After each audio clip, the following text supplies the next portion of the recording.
inspireeriti neid investeerimistrendi ka. Kuhu üldse kogu see viisi värk ja see viisi. Üks siis on trendi jälle, teine on ette arvamine. Mitte investeeringute trendi, vaid üleüldiselt aga mis nad võiks juhtuda.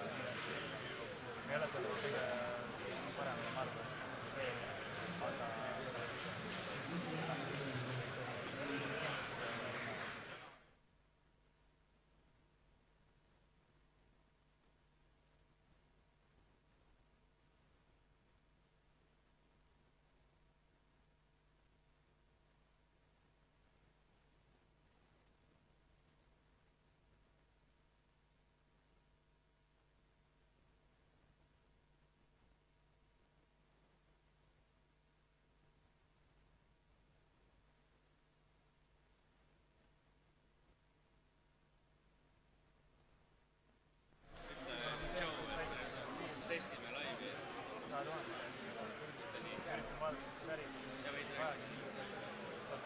Tšau, testime laivi.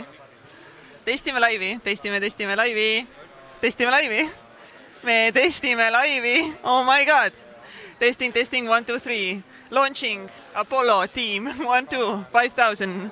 Here we go. Here we go.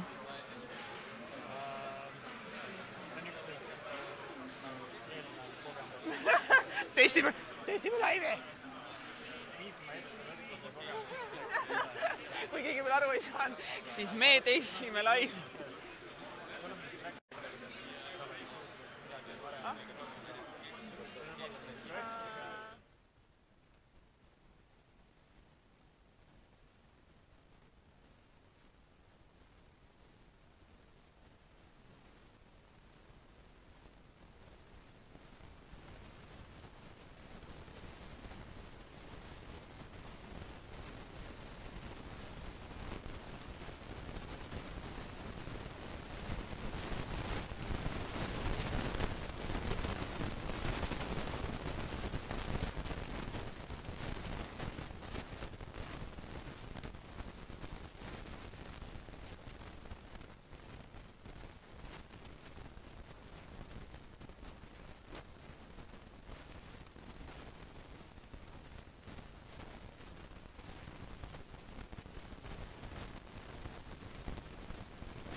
Meie või väigub praegu?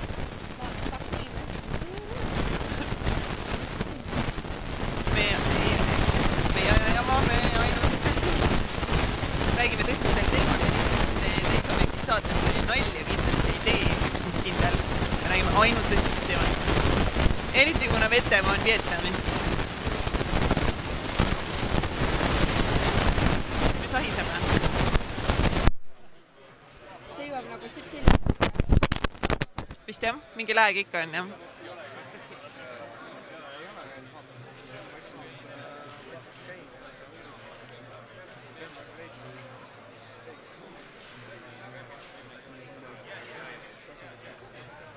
Saan aru, et me Lauraga oleme täna laivis 1000 inimeste ees. 1000 inimest, kes meid kõik vaatavad praegu. Pidage vastu veel meiega. Meie esimene intervjuu hakkab kell 12:30. Ja Andy. Seniks räägime millest? Seniks me räägime elust, elu põhitõdedest.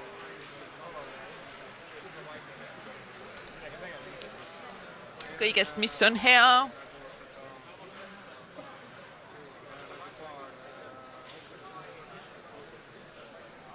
Oota, mis kell esimene on?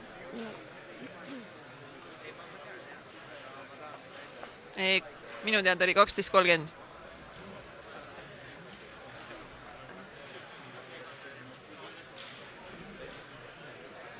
See preview on praegu päris hea nagu. Aga ma panen preview siis. Preview on super, minu meelest nagu parim preview üldse. Aga... Oota, aga ära siis kohe veel postita äkki. Muidu inimesed lähevad kohe vaatama, siis me ei oska seal midagi teha. Me oleme lihtsalt mingi... Mida? Kas ma võin siis... Kas sul on võib-olla mingi business account kasutada? Nagu paneks nagu Facebooki üles ja Instasse nagu postitusena vaata. Okei. Ja paneks äkki Instasse sinna, shorti sinna vaata descriptionisse selle... Davai, you so smart, I love it. Ja ei, me ei postita. Praegu läheb ainult pilt, on ju? Jou.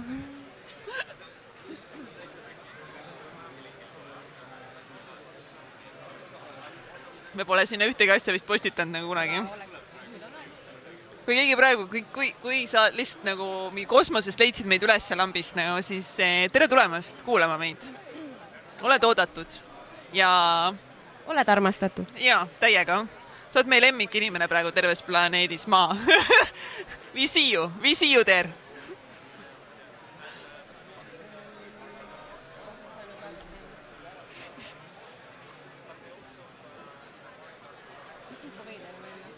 On ja täiega. Veider on vaadata, veider on kuulata. Kes nad?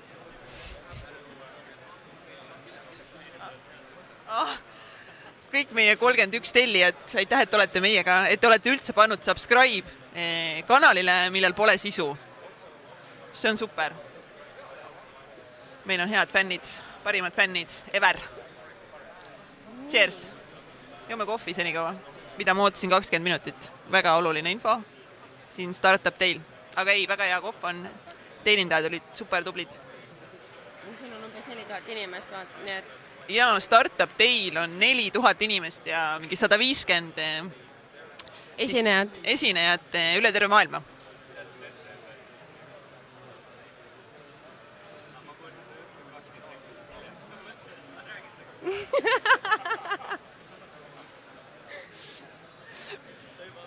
Meil on ammu Lauraga juba teemad räägitud, siis kui Egert kohale jõudis. Aga ma panen siis kuula Täitsa Pekkis STARTUP teil lugusid ja siis siia alla see link, aga ma praegu mõõdu. Ei no, ma ei tea, sa võid selle lingi äkki teha, sa võid selle... Ja mul on tehtud juba. Kuule, millest me üldse räägime?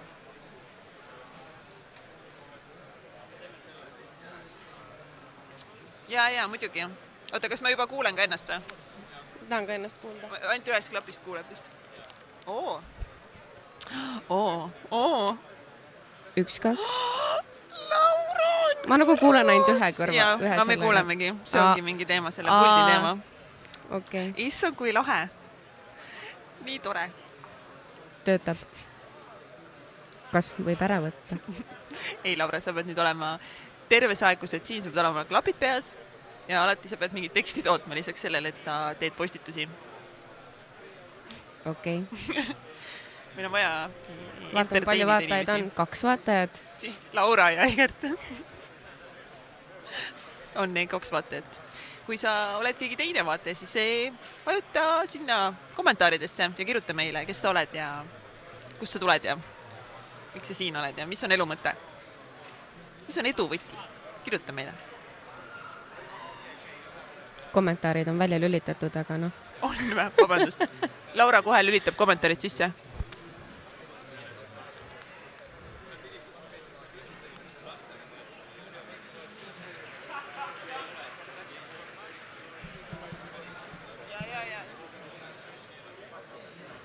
Ise peab panema vist. Oh my god, mis ma tegin, miks ta tagasi ei lähe? Keera lihtsalt teisele poole.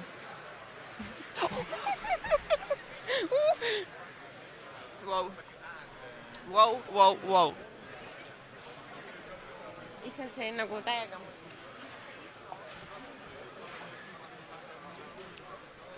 Miker is in the face.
tere, tere! Terve, hei hei!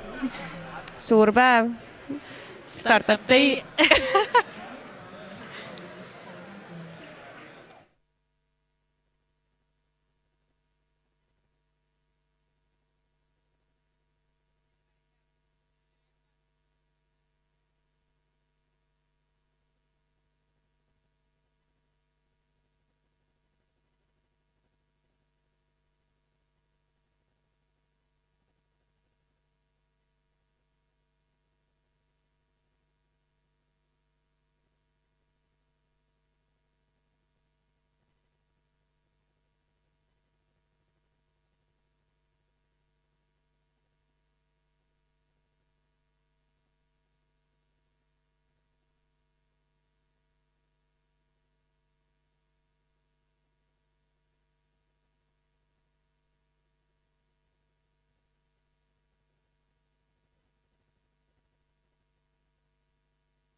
didn't show. Thank you.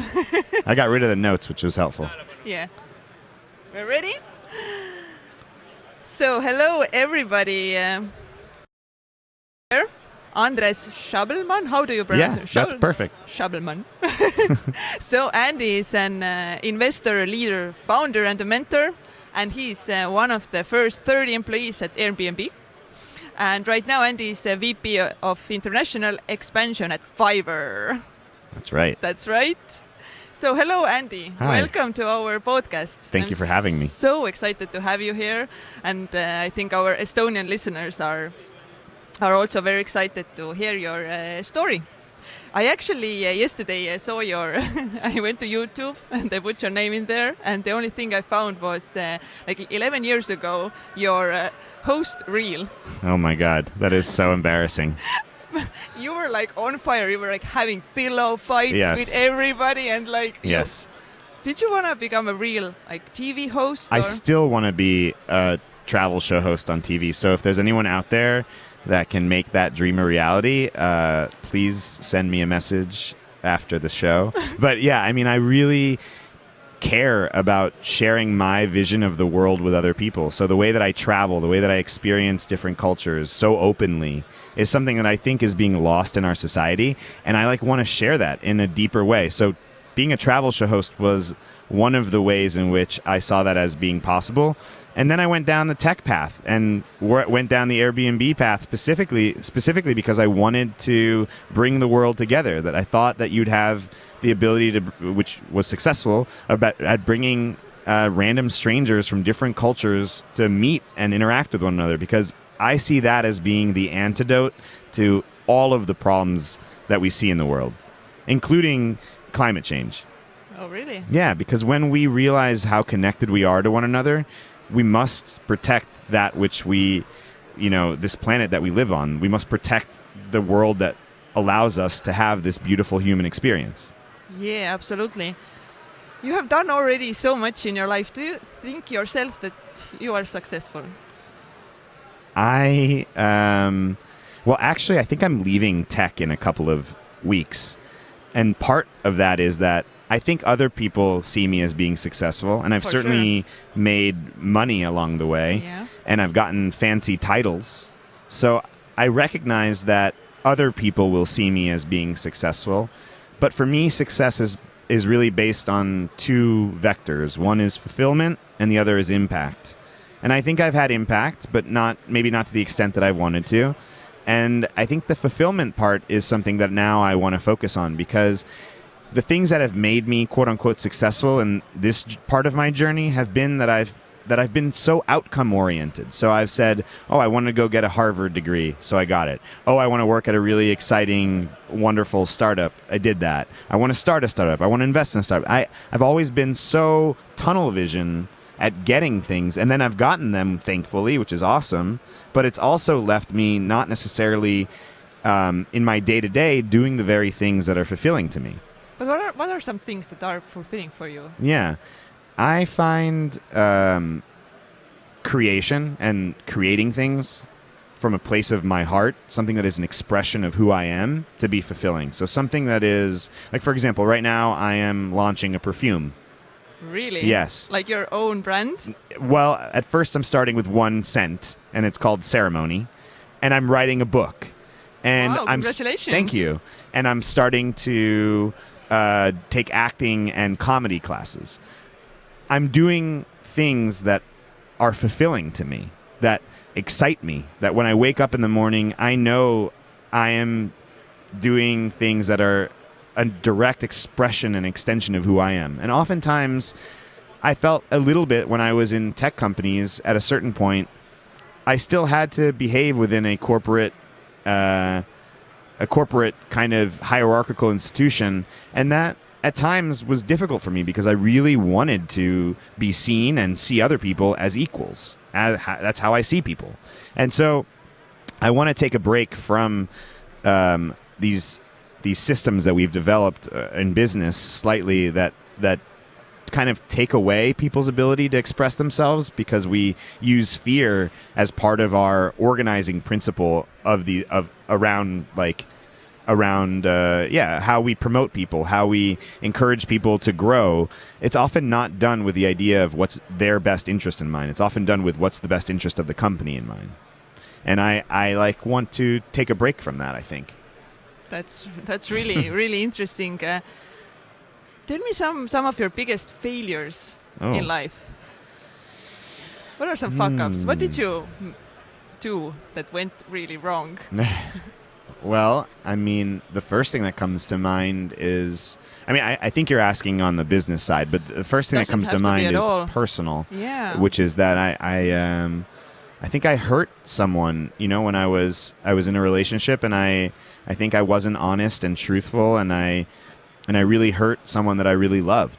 And I think that was an important moment in my life because it made me realize that that's not how I wanted to show up in the world. Like, I wanted to show up with more kindness and compassion. And how long time ago was that? This was probably 2 or 3 years ago. Okay. And the response that my partner at the time had was, rather than getting angry, she actually gave me grace and forgiveness. And it gave me a process through which to look at myself with love and compassion, rather than only surround myself with the darkness. And so that actually has started me on a journey of being much more kinder to myself, because so many of the mistakes I think that I've made in my life, both in business and in personal, have come from a place where I'm not necessarily valuing myself at the extent that I should be. And so I turn to that personal example, but it is actually probably applicable to a lot of the things that I've done wrong in business, I'd say. There's just been times where I think I could have been much more compassionate, that I could have shown up with more love, not less love. But did you work like really a lot? Did you feel like stressed out or? Yeah, there were times, like especially at Airbnb, where I bled and sweat and breathed that company.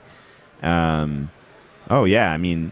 can't build a movement like that if you don't have people that live and die for your company. So yeah, I had moments of stress, and I have had moments of stress with Fiverr as well. But at the same time, I've become much more clear about what my boundaries are and what my needs are in order to both be happy and to provide a container of kindness and compassion for others. Because if I'm constantly worried about whether I'm going to be able to feel free, for example, then I probably will have moments where I take that out on my employees, where I can't be honest with them. And so I know that I need to create environments where I can be as honest with myself and with the people that I surround myself with.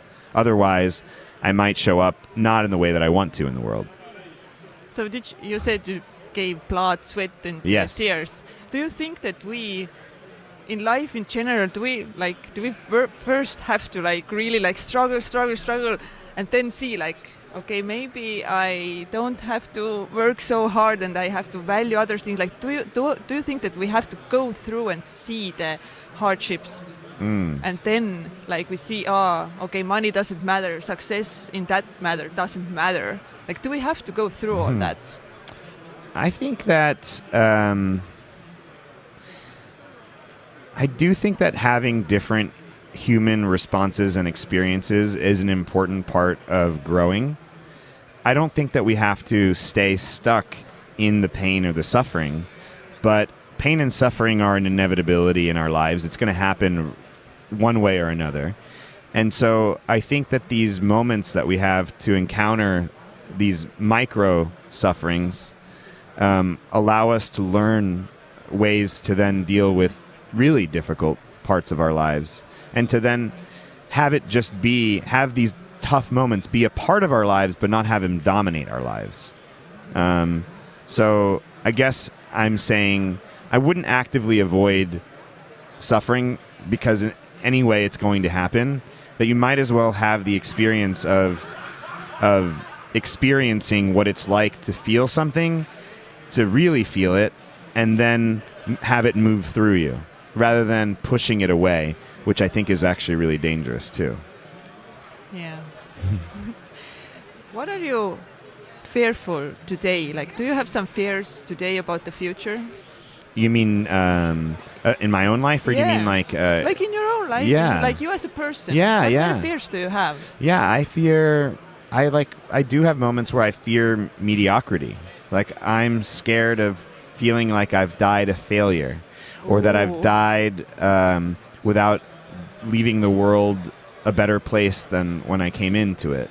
I feel like I have a huge responsibility because of the privilege that I've been given, and I really want to leave the world in a much more beautiful way. And so sometimes I get caught up in that in a way that is more fear-based, where I see my day-to-day where, I'm accomplishing smaller things, and I sometimes second-guess what I'm doing. I have doubts, and I think that this creative process that I'm stepping into is one that I think the question that I ask myself is, am I excited? Am I having fun while I'm doing this? And if the answer is actually yes, then it kind of keeps me on the path regardless of what the outcome is. Because I know that if I'm following something that I'm like enjoying and that is active in me, then I know that the outcome is going to be great. We gotta have fun on the journey. I'm a huge believer in fun. Mm-hmm. Like, and I tell that to the people that I manage in businesses as well. People are like, oh, we should, like, if we're doing international expansion, and the logical next country is France, but Brazil would be more fun. Well, let's go to Brazil. Why not? Is it going to be more fun like a year from now? Yeah, it'll probably be more fun. So. But growing up, how was your childhood? Was it a happy life? Yeah. I have two parents that are still together, which is like a miracle these days. My parents are from Argentina, and I grew up in the South in New Orleans, Louisiana, which is one of the most dynamic places in the world, truly. And I had everything that was afforded to me. I had the best education. I always had food on the table. I grew up in the United States, which is, like, relatively speaking, I mean, it is an incredible, like, I got lucky. I feel lucky to have been born in such a place. I had a model of a mother that was like a strong feminine figure. My father was an example of like incredible hard work and strong ethics, like a model of a man that I also could aspire to be. And so I think all in all, of course, I have my traumas that come from my childhood. Things like, whether my brother's way of, being smart was more valued by my parents or less. And sometimes I felt like I couldn't, live up to certain expectations. I have my shit too, but at the same time, when I do know that, relatively speaking, like, not just relatively speaking, on the whole, I've had a really incredible upbringing. Mm-hmm. But did you already, as a child, did you have like big dreams and goals? Yeah, I would say I was even more. I was just looking back at some notes that I made. I think I had even bigger, like more ridiculous dreams when I was a child, like being the president or something. What happened to that? Maybe at some point it could come back, but I think that my approach right now in life is to not be so outcome oriented. So maybe I'll get involved in some, civic duty, something that like helps the community I'm with, but not with the outcome in mind of being and achieving this one position. But if life took me in that direction where every step of the way I could continue to be myself, which is complicated in politics. If I could continue to have fun on the journey, which is complicated in politics. If I didn't have to hide, parts of who I was, which is complicated, then I would do it. But that applies to everything. Mm-hmm. So right now you said that you wanna like write a book and you're having your own perfume. Yeah. So where do you see like your future like going? Well, like I said, I'm trying not to be so outcome-oriented, but I have faith that if I follow a path where every single day I'm waking up excited to work on the projects and work with the people that I'm working in collaboration with, I have faith that the end result will be one that is pretty damn cool and one that I'm really proud of. For sure. Are you like scared of the new path as well? I'm like super scared. Is it? Do you question your choice, like leaving Yes. this very like good thing behind? Yeah, I do question it. I definitely question it, but I also know that the very thing that really motivates me, also aside from impact and fulfillment, is growth. I want to keep growing and learning, and there's a part of me that feels that right now I've reached a peak in the tech world, where I could learn how to be maybe a CEO or something, but it's not really aligned with what I want to learn right now. I want to feel into a more creative part of me that I feel like I've kind of quieted down as a result of some of my more ego-driven desires. So I'm excited to express from my heart in a deeper way. But do you still have some ego-driven Oh yeah. things? Oh yeah. I mean, I think that my desire for impact on this massive scale is ego-based in some ways, but I don't have a problem with ego. I think the issue, and I said it on stage too, is that if the ego's in service to the heart rather than vice versa, then we're all good. But sometimes the ego has a way of taking over. Oh yeah. And that's what I'm trying to avoid, because that's what leads me down paths where I'm not necessarily living from a place of my fullest expression. What are some things that you have to learn or start learning to grow yourself from your next levels? Okay, so one thing that I've always avoided in my life is mastery.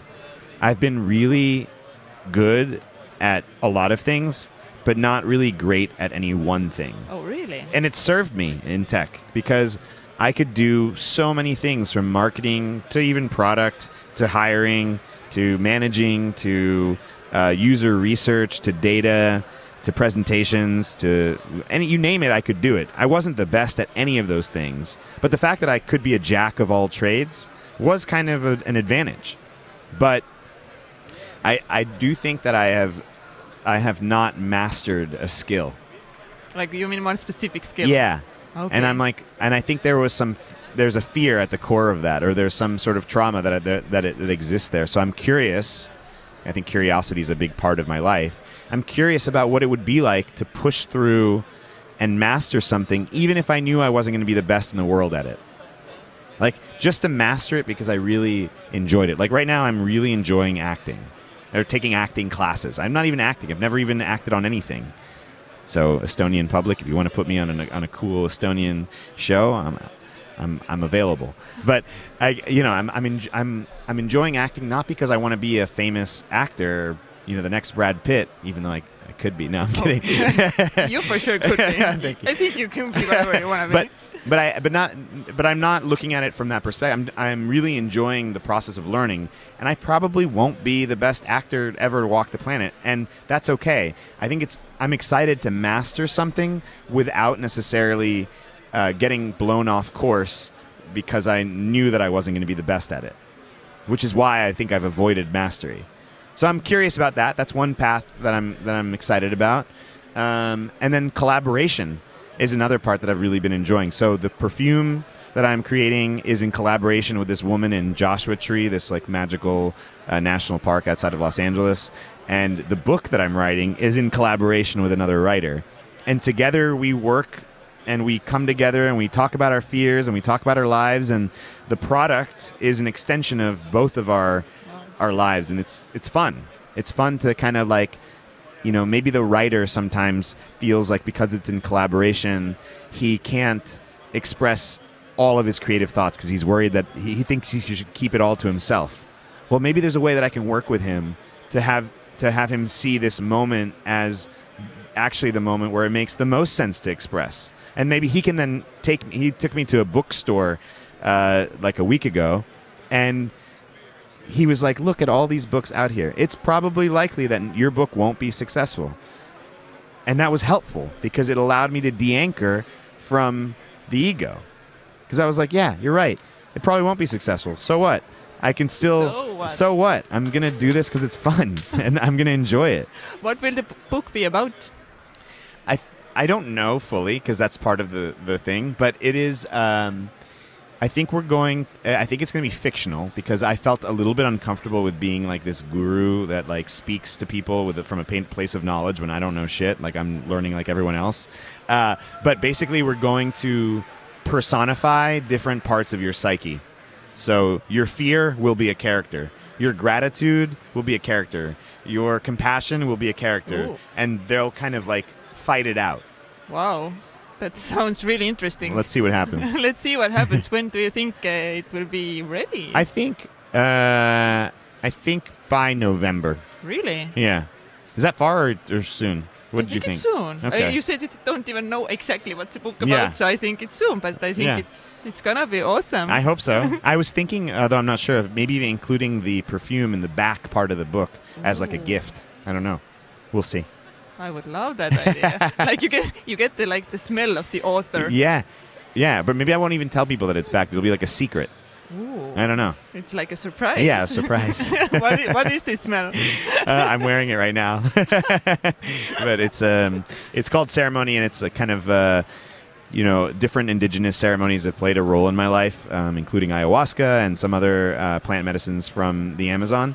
And I think that people creating ceremonies for themselves and rituals that allow them to feel into their own power is something that we should be encouraging. I think scents are really cool because they allow you to experience things that have no definition.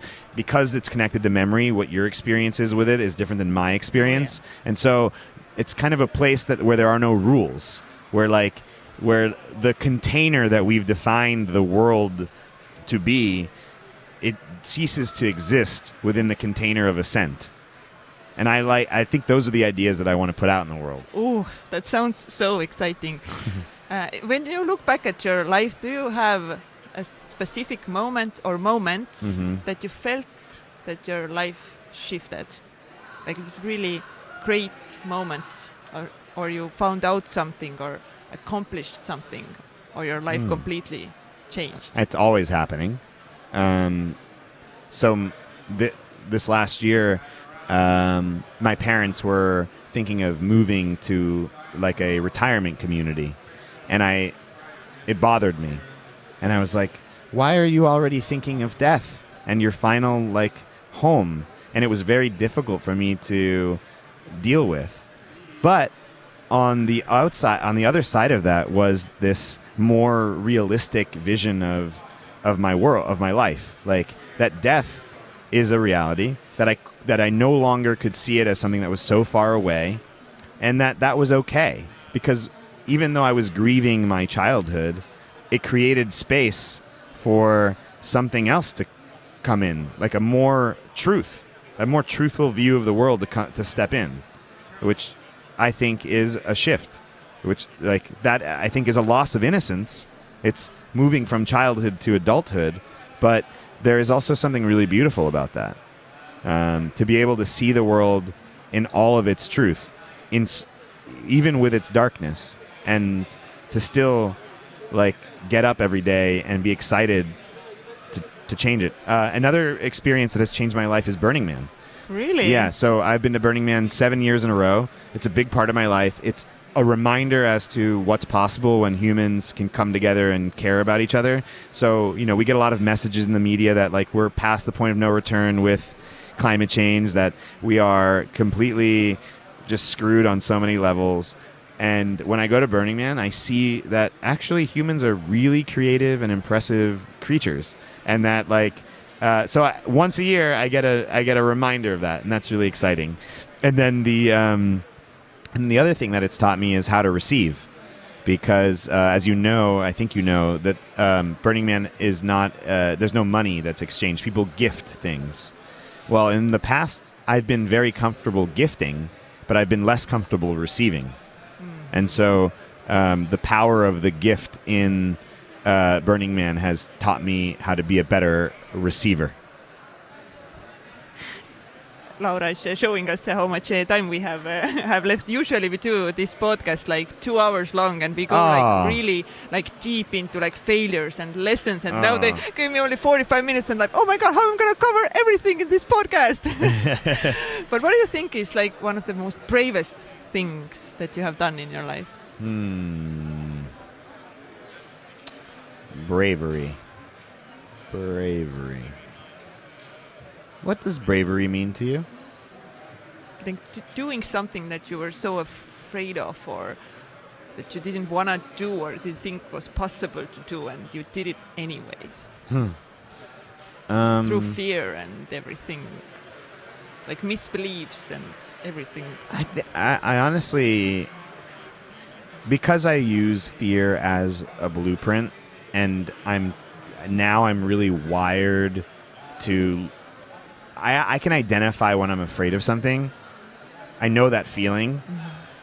And that, to me, is like an opportunity. Like, I don't see it as being brave. I see it as like, I know that on the other side of this is a deep learning. So, do you have some kind of technique that you like do? You sense that, okay, I have fear, and then how do you shift it? Yeah. I don't try to. I know that there are mechanisms in place in myself to go and soothe. So there are ways that I know that I try to go calm the fear away.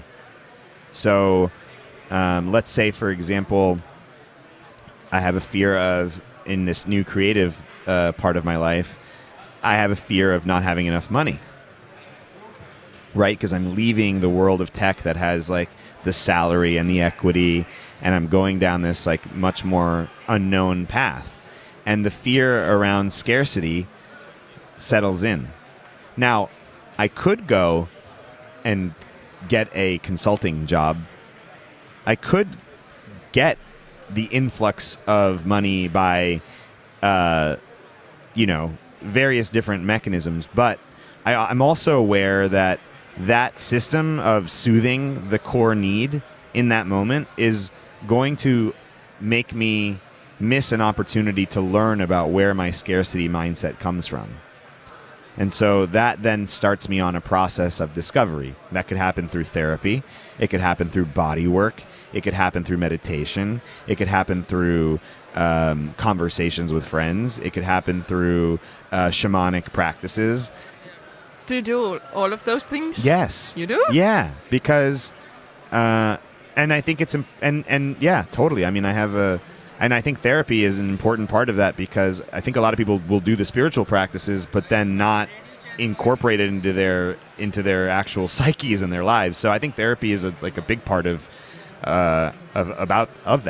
But sometimes these other experiences give you a somatic body experience of what it's like to not have that fear, or to witness where that fear lives in your body, and then it gives you a place to then begin to kind of work through it. It gives you a focal point. Could be breath. Could be that you don't breathe as deeply when you're going through that. Well, maybe you have to readjust your body, or you have to, maybe it's about then going and learning a new breath work technique, and seeing if mantras can help, or Kundalini yoga, or there's so many things that are out there. And then finding where that space, what works for me, then that curiosity fuels that journey. And as I start to see, in this case we're using breath work, as I start to see my breath get deeper, then I'm like, okay, I'm on a good path. Let me keep going down this path, and let me keep asking myself this question of, where does the fear keep living? Is the fear still there?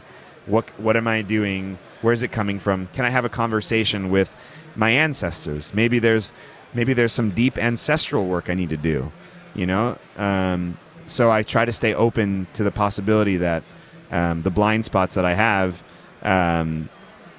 are worth uncovering and bringing to the surface. Oh, this topic is so interesting. I can't believe we can't dive in. But if somebody's feeling really stuck right now in their lives, and they haven't done any of these practices that you mentioned, what would you suggest that would like where to start from? I find it interesting that the process for me to discover a new modality of healing actually often happens not in a magical way. I don't want to say that, but it's like I start having conversations, and for example, just the other day and today, someone mentioned the book something, The Secret World of Trees or something like that. Okay. So now that's 2 times that someone's mentioned this book in the last 24 hours.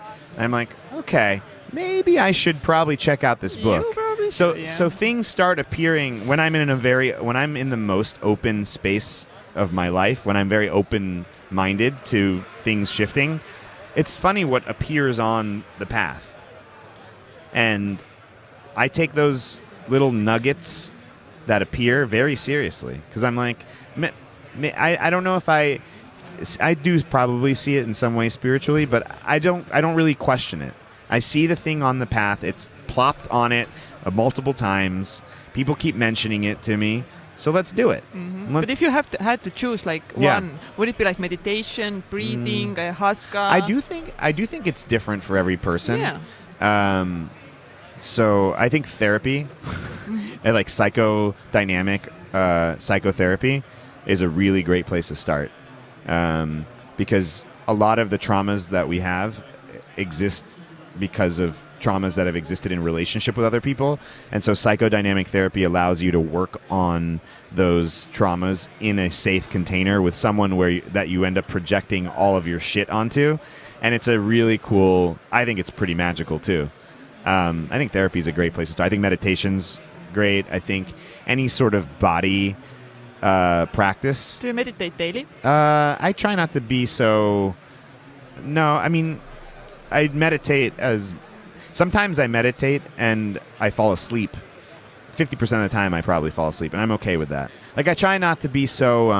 like, when people... You know, I know a lot of people on podcasts have these, like, morning practices, and, like, I try not to be a proponent or an advocate for those morning practices, because I think they often make people feel like they're not good enough, or that like they can't actually do these things, and that sucks.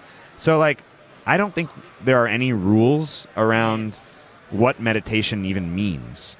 So For sure. like, I would just I would want to remove ourselves from the constraints of like what a morning practice, what a daily practice means. I think it's like, find the thing that excites you, and if you can prioritize it. If other things come in the way, they come in the way, and that's fine. It's not a big deal. Find what works for you. That's magical. We are 5 minutes in, and we have these questions that we ask from every guest that we have on. All right. So the first question is, do you have any habits that you do daily or weekly? I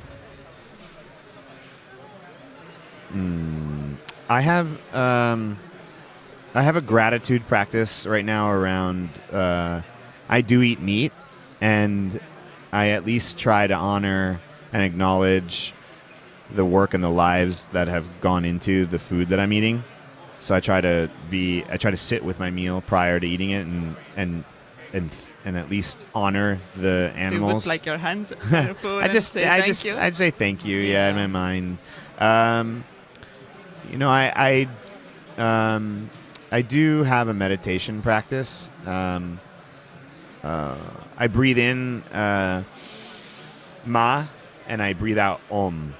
Ma, Om. So Ma is creation, the feminine, and Om is the universe, and also can be death and destruction. So it's like in one breath I have creation and destruction, and that's kind of cool. Life and death. I also what's his name? I'm forgetting the name of the meditation practice that I have, but it's probably like, sometimes it's 10 minutes, 20 minutes a day, but oftentimes I'm just falling asleep to it, and it calms me down, and that's good enough. I've been exploring some tobacco medicine. So tobacco that's from Peru, It's one of the oldest medicines in the world. I know that in the West we've taken and perverted these medicines a little bit, but tobacco has often been used to clear spaces. It's not inhaled, but that's a medicine that's been speaking to me recently. It allows me to ground into my heart a little bit more. Before I speak, I often take a deep breath and close my eyes to just make sure that I'm speaking from my heart and not my head as much as possible. I said this year, as part of my New Year's intentions, I really wanted this year to be a year of the body. So I've been really much more conscious of exercise, but I don't mean it like going to the gym every day. It could just be walking. But yeah, I'm trying to be a little bit more active. Yeah, I think actually grateful for the body that I have, and as a result, honoring it. Ooh, love it. What are you not good at? Just pick some things. Yes, I'm not good at PowerPoint presentations. I'm not good at presentations that either, I don't think. I'm not good at I don't think I'm the most data-oriented person in the world. Don't tell my bosses that, but no, they know. Okay, that's good. But what are you most proud of in your life? Yeah, I'm proud that right now I'm really proud that I'm showing up in the world with compassion and with love and with kindness, with respect from my fellow man and woman. And it's through that kindness that I'm sharing and that openness that I'm sharing that I'm just proud that I'm showing up with so much love and care in the world. What is the secret of success? I think the secret is to not be so outcome oriented, to focus on what excites you in the moment, and let that drive your next step rather than thinking so much about a future-oriented goal. Because I think ultimately that is where success will happen, is by you following the thing that is active and excited inside of you. Oh, I love that. What is the craziest thing you have done in your life, and would you do it again? There was one time that my family was held captive by the FARC guerrillas in Colombia, but I wouldn't do it again. We were stuck in some roadblock. I wouldn't want that upon anyone. It was and then the opposing army showed up and we went running and hiding in the forest or in the jungle. I wouldn't want that, but it also taught me a lot of lessons. That's already that's a good one. Okay. Wow. Okay. On a scale of 1 to 10, how weird are you? I think I'm the weirdest. Nice. I think I'm so weird, but I don't know. I think I'm pretty out there, but I don't know. Maybe sometimes.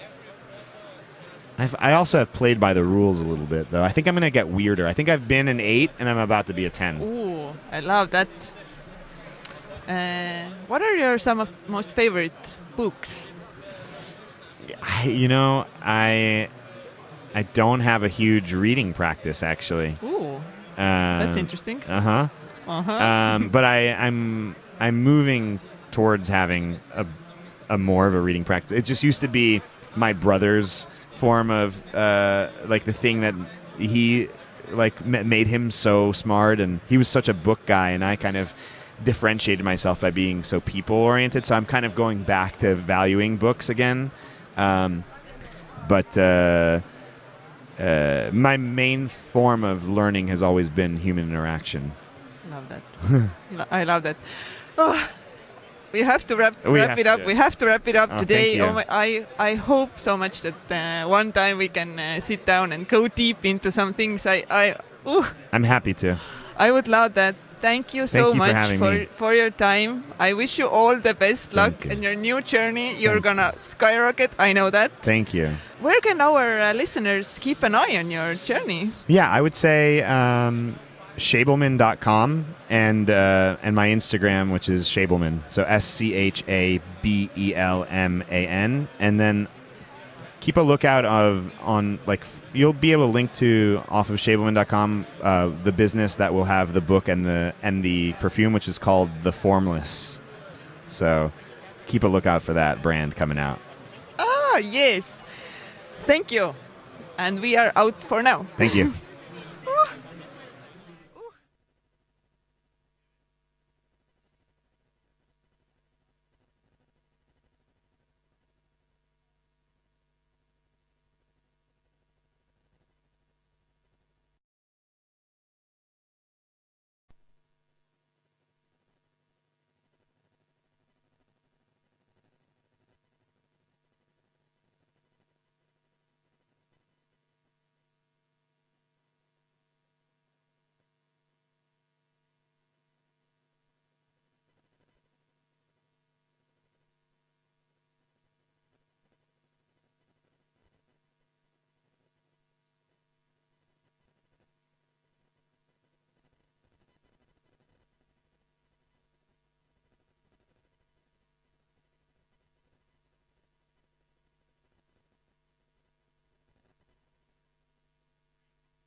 So hello everybody, we have Jeremy Goldman here today joining us. I'm so excited. I'm more excited, so there. Jeremy is actually a fellow podcaster and you have a FUTUREPROOF podcast. Mm-hmm. And you are an author of two very successful books and the CEO and founder of Firebrand Group. Yeah. No, so actually, it's a little bit of an update there, and so I sold the company recently, and you did? and I started something new called GOLDMAN Intel, which is kind of aligned with what I do with the podcast. Basically talking about the future of marketing and predicting which startups are going to succeed and what are going to be some of the levers that people pull to be successful tomorrow. Oh, I love that. I listened your latest podcast that you did, and you said that you're coming to Estonia, and it's one of the most interesting places you have been part of it to give a speech. Yeah, because I haven't been here before, so I think I didn't know what to expect. I knew it would be positive, but when you haven't gone somewhere before, you should never have preconceived notions of what it's going to be like, I think, because then you're not really open to actually experiencing it. You can't let your biases trickle in beforehand. Yeah. You call yourself a futurist. Is that true? I mean, I've had like a few. I say it's short-term futurist because I think Short-term futurist. Okay. Well, I think that futurist, when people think about that, they think a little bit like flying cars and like things 50 years down the line and so on. And I think there are some really, really smart people who focus in that area. So for me, I think it's very beneficial to be thinking about like who are the people who I'm advising often, and it's often the chief marketing officers, people like that who they might be in their role for maybe about 3 years. So if I can give them some really good advice of something I'm certain that's going to happen, 3.5 years from now, it doesn't do them any good, because they're not even going to be in their job 3 years from now. So that's why I try to think like short term, what are the things that are going to be likely to be relevant to people in the short term? And I also think that you can do a pretty good job at getting things relatively accurate over the short term. But most people can't do that great of a job, thinking about the long term, because too many black swan events, too many unexpected events will just pop up and throw off your predictions. So in this short-term future, what do you predict? What is happening in the world? I mean, there's, so many different directions we can go with that, right? I think that you can talk about the political situation in different areas, and I think a lot about like the business, world, particularly obviously in the States, and then also abroad within the startup community. I mean, one thing that since there's so many directions to go, I'll pick one. But I think that you're going to see a lot more of these little pure play startups where they're trying to be really amazing, but in one specific area, in one specific market. Like they're solving a niche problem that maybe could be a $500 million business, but is not so big that Amazon or Facebook or Apple is going to try to squash you, because if you're trying to be like the company that's going to be multi-billion dollars and is going to be like the new big thing that's going to, tackle all the entrenched players, I think it's really difficult to do that now because they can squash you. They've got the capital to do that if they want to. I think you have been very successful in life. Do you think yourself that you're successful? No, I mean, I guess I would say no. I mean, everybody really loves to like the thing that everybody wants to say is, oh, sure, I'm the most successful person ever, but I think that I try to surround myself with people who are smarter than me. So it's like very hard to say that you are successful when 98% of the people you associate with seem to be like more successful, more intelligent, but I'm okay with that. I mean, I think that it's kind of like a journalist mindset, where you're going to be talking to people who are doing really impactful things. So if you know so many people who've done amazing things, how can you think that you're like the best person around, I mean, I don't think so, but I'm okay with that, really. It's not like I'm not upset about the fact that I know so many people who are amazing who have made me smarter along the way. Yeah, you have to surround yourself by people who are smarter than yourself so that you can grow, right? Right, and as my wife would say, she'd say it's not that hard for you, Jeremy, to find people smarter than you to surround yourself with, For some people it'd be a challenge. For me, she doesn't think so. Okay. Growing up, did you have big dreams and goals? I think that it changed a lot as I was getting older. It's a really good question. But I think that for me, maybe I was a little bit more of a creative, out-of-the-box person who would develop superheroes that didn't exist, or say I was going to be like an action figure creator and designer, So little things like that where you don't think about the feasibility of those things when you're younger. And it's like I don't try to tell people you shouldn't dream, because I think it's great to dream, but I think it's also great to balance out, like, what are the things you enjoy doing with, the viability of them from a commercial standpoint, And for me, what I notice is, like, really studying disruptive technologies and figuring out what direction things are going to go. That's commercially viable, and it also interests me. It's balancing those two things out versus just doing something that you have a lot of interest in, but nobody will pay you to do because society doesn't run like that. What are some of the things that you, at the moment, enjoy doing the most? Probably one of the big things is, so since I sold Firebrand Group, I obviously I do a lot of presentations, and today I spoke to like 1,000 plus whatever. And I figured, what? One thing that'll make me think a little bit better on my feet is to do more presentations and to try to work on my humor. So I started doing stand-up comedy in New York. Oh, nice. Yeah. Congratulations. Yeah, no, thank you. And that's like a nice little, it's liberating when you're a little bit older. I'm 41. And to do it when you already have a few kids and a job and a career, because you're never worrying, like, am I going to be able to support myself in New York City being a stand-up comic? The answer is no. You will not be able to. So I don't even have to worry about thinking about that in the way that a 23-year-old might. And it's liberating. It allows you to do it for fun. And then obviously you get other gigs and other people find out about you. But you get to do it for the love of the creativity without thinking, oh, this is going to be how I pay the majority of my bills. That's really, really interesting that you brought it up, this subject, that do it like first and have to like work really, really hard and like burn out and then be stressed and then get back up again and then at some point understand that, oh, but I enjoy doing other things at all. Like what have I been doing the past like 30 years of my life? Like, do you think it's something that happens to everybody? Like you have to go through that?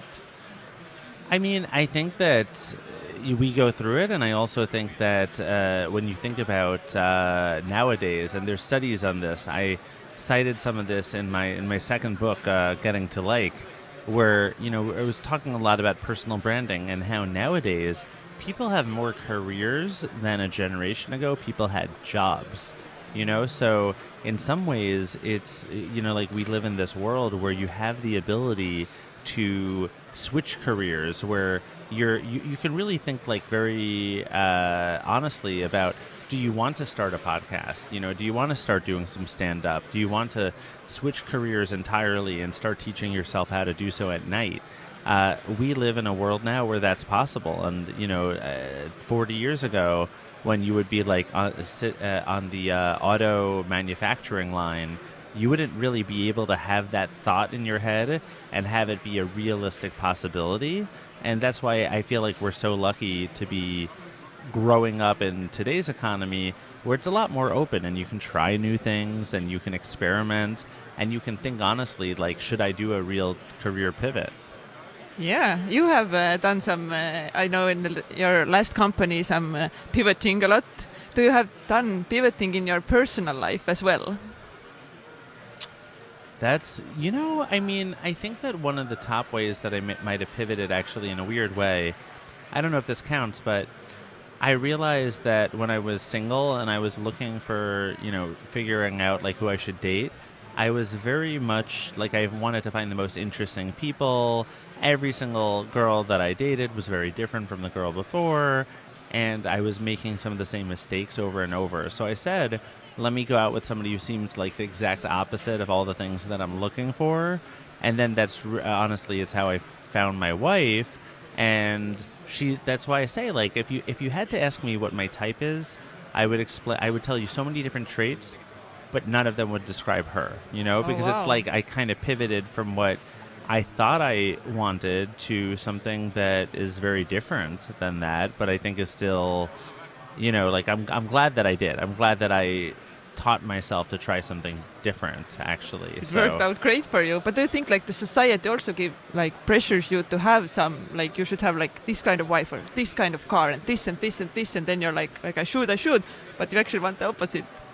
Yeah, it's funny how that works. And I mean, it really matters, especially if people have family and friends, and to think about kind of whether or not it's a wife or a spouse, or thinking about a career. It's really hard to say, I'm just going to not think about whatever anybody else wants, right? Because the realistic thing is, like, if you do have family, if you do have friends, you have to live with them after whatever decision you make. So if you decide, let's say, to start a startup, it's very difficult to not be thinking about, like their opinions. So it's basically everybody tries to give you the aspirational advice to say, forget about what everybody else thinks, but I try to say, like, let's actually be realistic and say that you just have to love whatever you're doing. So if you decide to quit your finance job to become a full-time juggler, right?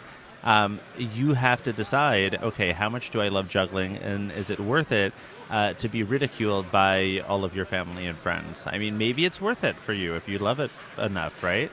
Yeah, so true. Looking back at your life, what have been some of the most challenging things or moments that you have been come over? I mean, I think a lot of it really might have started, like high school. I think a lot of people probably say high school. What do you think? Yeah. Yeah, because I think in my case, like being like unpopular, not fitting in, not reading social cues, not doing well in high school. It was like one of those things where, like you're supposed to have one thing wrong with you in high school. Like maybe you're not popular, maybe you get bad grades, or maybe you're unattractive. And I had every single one of those things. really? Yeah, so it was like, I think that because of that obviously affects the way that you think of yourself, right? For sure. And I think that that's something that a lot of people have to get over. I know I'm not unique in that regard, but thinking that you're less than and taking all of that baggage into whatever, relationship, whatever job pursuit you wind up jumping into afterwards. But how did you overcome that, like being? I mean, I think that I don't even know if I fully overcome. I mean, sure, I've overcome it a little bit because I think part of it is, like, if you only look at the evidence, if you only look at the reality now, I'm not that person. I'm not the person from back then, so why should that be a constraint, right? But yet it does probably hold me back, and I think it probably holds a lot of other people back also. So sure, I guess I've got over it a little bit, only because every day, you get evidence that you're not that same person. But I don't even know if there's a way other than being as busy as possible to like delete that part of your brain. Like that would be a great invention if a startup is listening and can find some way to just like kind of delete selective files within your brain that don't, provide a service, right? Because if you have something that you're constantly thinking about that reinforces a version of yourself that's no longer true, that's not a great thing. And yet I think a lot of us live with that. Oh, for sure. Do you think that failure is a really big part of success? Yeah, I mean, it's interesting because I think that there are always successes that we hear about where somebody had never failed before, or they just do amazing and so on. And then that person tries to replicate that success and they're not able to do it, because they didn't have failure to learn from. It's not like, so you really do learn a lot more from failures. And I think it's probably a beneficial thing for our society, the fact that, I don't know, over the last like 10, maybe 15 years of startup culture where people have been a lot more open to the fact that failure is a good thing and that it can benefit you. And I think you really kind of have to learn from it and be okay that you're going to pull something from it other than a ton of money. I mean, sure, everybody wants to be successful, but that's not the only thing that matters. And if you can take a few life lessons along the way every single time that you fail, and then you don't replicate that same mistake, you might make another mistake, but it still winds up pushing you forward.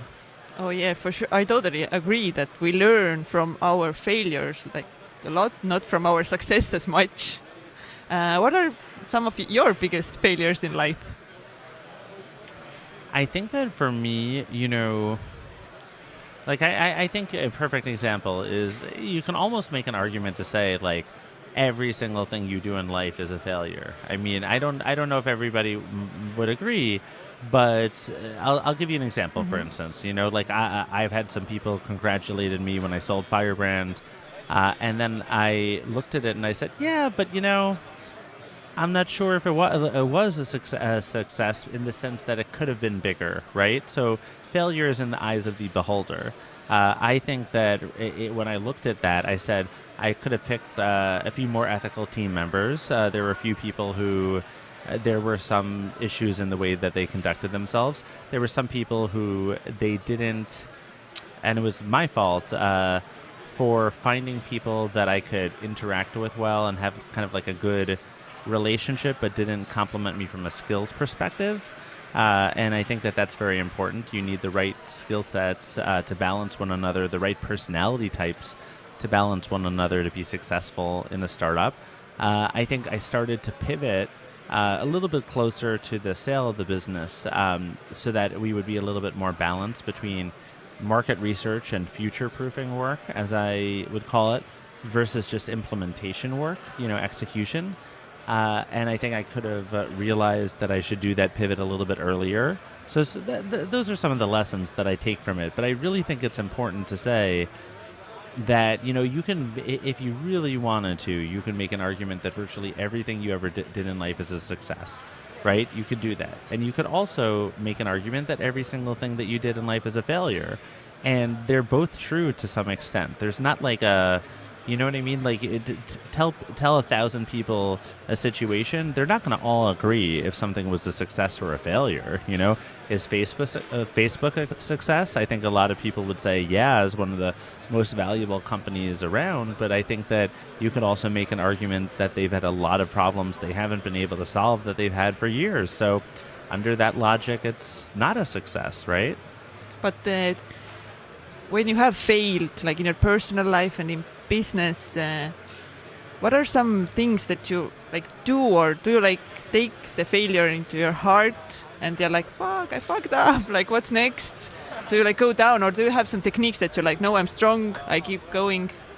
I think you need the time to reflect. I think that it's counterintuitive, I think, when you say, I'm going to just keep, like, I love the idea of just saying, I'm going to go forward. I'm going to just move full steam ahead. I'm not going to stop for a second. But if you don't give yourself the opportunity to take a breath and to actually reflect, to do a post-mortem as to why you didn't succeed, then you're going to most likely replicate that failure in the future. That's why I think you do have to take the time to really think about it, like you just said. And that's probably the number one thing I would say, with people that I've worked with that have been successful, is are they able to really reflect and take lessons from the things where they weren't as successful as they could have been. Mm-hmm. But do you have some specific techniques that you like do? Do you like meditate? Do you work out? No, I mean, working out would be like, I almost think like the opposite of what one should do, in the sense that what you're doing, first off, working out, it changes your mind. It has an impact on your mind. You get some positive endorphins flowing, right? So maybe you shouldn't be thinking particularly positively when you're trying to draw lessons from failure. And I think the idea of meditation is a good one, but for me, like, I'm not quite like a meditator. I might want to do something where I get in the car and I go somewhere not that far away, but far enough away that, I'm not going to run into anybody I know, and I might put on my phone on airplane mode so that I can't get any calls, and then I might really try to dig down in my thoughts and write things down, and articulate, even with a pen and paper, and then later on move it into a computer to actually think about like what went wrong, what I can do to make sure that I don't make that same mistake in the future. I think if you can do that, you have a better chance at not replicating it. And also, don't beat yourself up, because beating yourself up, I think, is a distraction from actually doing the work to remember. Like, think about it this way. If you're punching me right now, okay, I don't have time to be really internalizing a lesson. I'm focused on protecting myself. And if you're punching yourself, it's the same thing is true. It's deflecting. It's not allowing you the space to really reflect on what you need to do to get better. What are some things that you're afraid of in the future? Do you have fears? Yes, bees. No, I mean, probably one of my top ones is bees, honestly, because I almost died from them. You did? Yeah, I almost stopped breathing when I was like 10 because of that. So as long as I don't have bees in front of me, then I'm in pretty good position. But in all honesty, I think that one of the top things that I would be like scared of is not having as big of an impact as I can, I think that it's one of the, like, I'm not scared about having people richer than me. I'm not scared about, a lot of other things that people might have, but to me, it's like everybody has a responsibility to have as great of an impact as they can. So I kind of say I'm letting the world down if I don't have as great of an impact as I can. And the reality is, the world doesn't care, like, this is just like this real, like, this internally motivated thing that I have. And I think a lot of us have this, where we're we put kind of too heavy expectations on ourselves.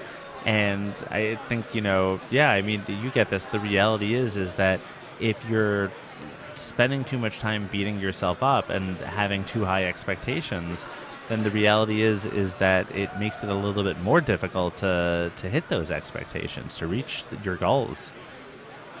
You said impact. What impact? Like, when is your last day on this planet Earth? What do you wanna say that? Yes, this was my impact to the world.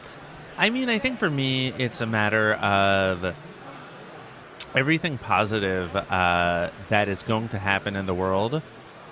It can either happen faster or slower, right? So a lot of what I do is my predictive work is I want to get that in front of people, and if there's, let's say, the Uber of tomorrow, the Facebook of tomorrow, and I can give them some advice and get in front of them, and in doing so help them reach their objective sooner, then they impact millions of people sooner than they would have otherwise. And that's me having an impact. And everybody needs to figure out kind of what impact means to them, because I think it will be very different. I mean, frankly, that's one of the reasons why I write books, because this way I've got thousands of people who have my thoughts, the things I've been able to put together based off of speaking to people smarter than me. And I've been able to do that, and then it impacts people. And then whatever good they do in the world, one fraction of 1%, might have to do with the thing that I wrote and they read. So it's a great way. Yeah. So I think it's a nice way of just figuring out like what you can do to grow society in one small way or another, Ooh. Yes, I love that. Do you have any other books coming? I am working on something. I have to figure out exactly what structure it's going to take, but on basically how we can be better predictors of the future. So essentially, why are humans so bad at this? Are computers going to be helping us be better predictors of the future, or is bias going to be built in? What are some of the main reasons why we're not amazing at predicting the future? And kind of going through and figuring out how we can do better jobs at that. Why do we follow the loudest voice in the room? You often have things where on television you'll see a pundit who is making very big, bold claims, and they're saying things that don't wind up being true, but they're never judged based off of the things that they don't get right. But they get booked next time because they're very good entertainment. And I think it would be very different if we had people's batting average underneath their name, kind of like how in baseball, when somebody goes up to get a hit and then it says that they're hitting 3 for 4 this game, it means they're a very good hitter, right? When somebody's making a bold prediction on television, if it said underneath, by the way, of the last 44 times this person's got it right twice, we wouldn't think about that person as much or really focus on that type of advice. So I think that that's really the kind of thing that I want to be able to do in my next book, is outline some of those things. And again, talking about impact, if I can put together something like that and it helps people do a little bit of a better job at focusing their efforts in the right places and less so on the wrong, that should be good for all of us. That is so exciting. I want to read that book already. So I have these questions that I ask from my every guest that comes on. Do you have any habits that you do daily or weekly? Really, I think what I try to do is have a consistent exercise and podcast schedule so I can really absorb as many podcasts as I can.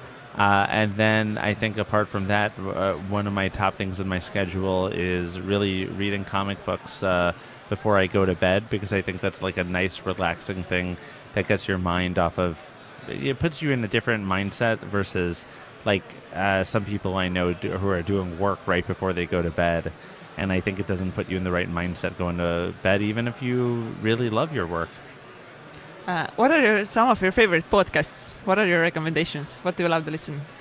So besides FUTUREPROOF, because I don't like to listen to my own voice, but I recommend my own, obviously. Oh, yes. Go check it out, guys. Yeah, no, but I listen to a lot of, I was a political science major in college, so I'll listen to a lot of American like the NPR politics podcast, for instance, or the election ride home, where they give you updates around the U.S. election towards the end of the day every week. There's On the Media, which is media criticism and talking about media bias and so on. So those are a few of them. There's Marketing Over Coffee, which is fantastic in the marketing category.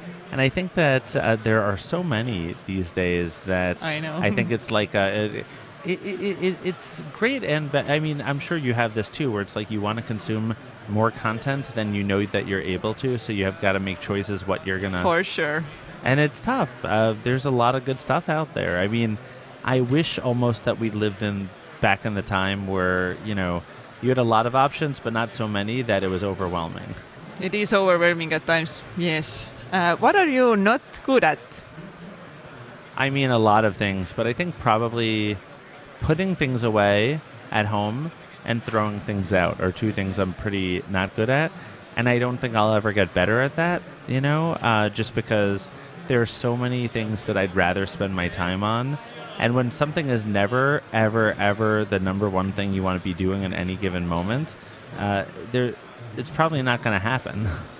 Nice. What are you most proud of in your life?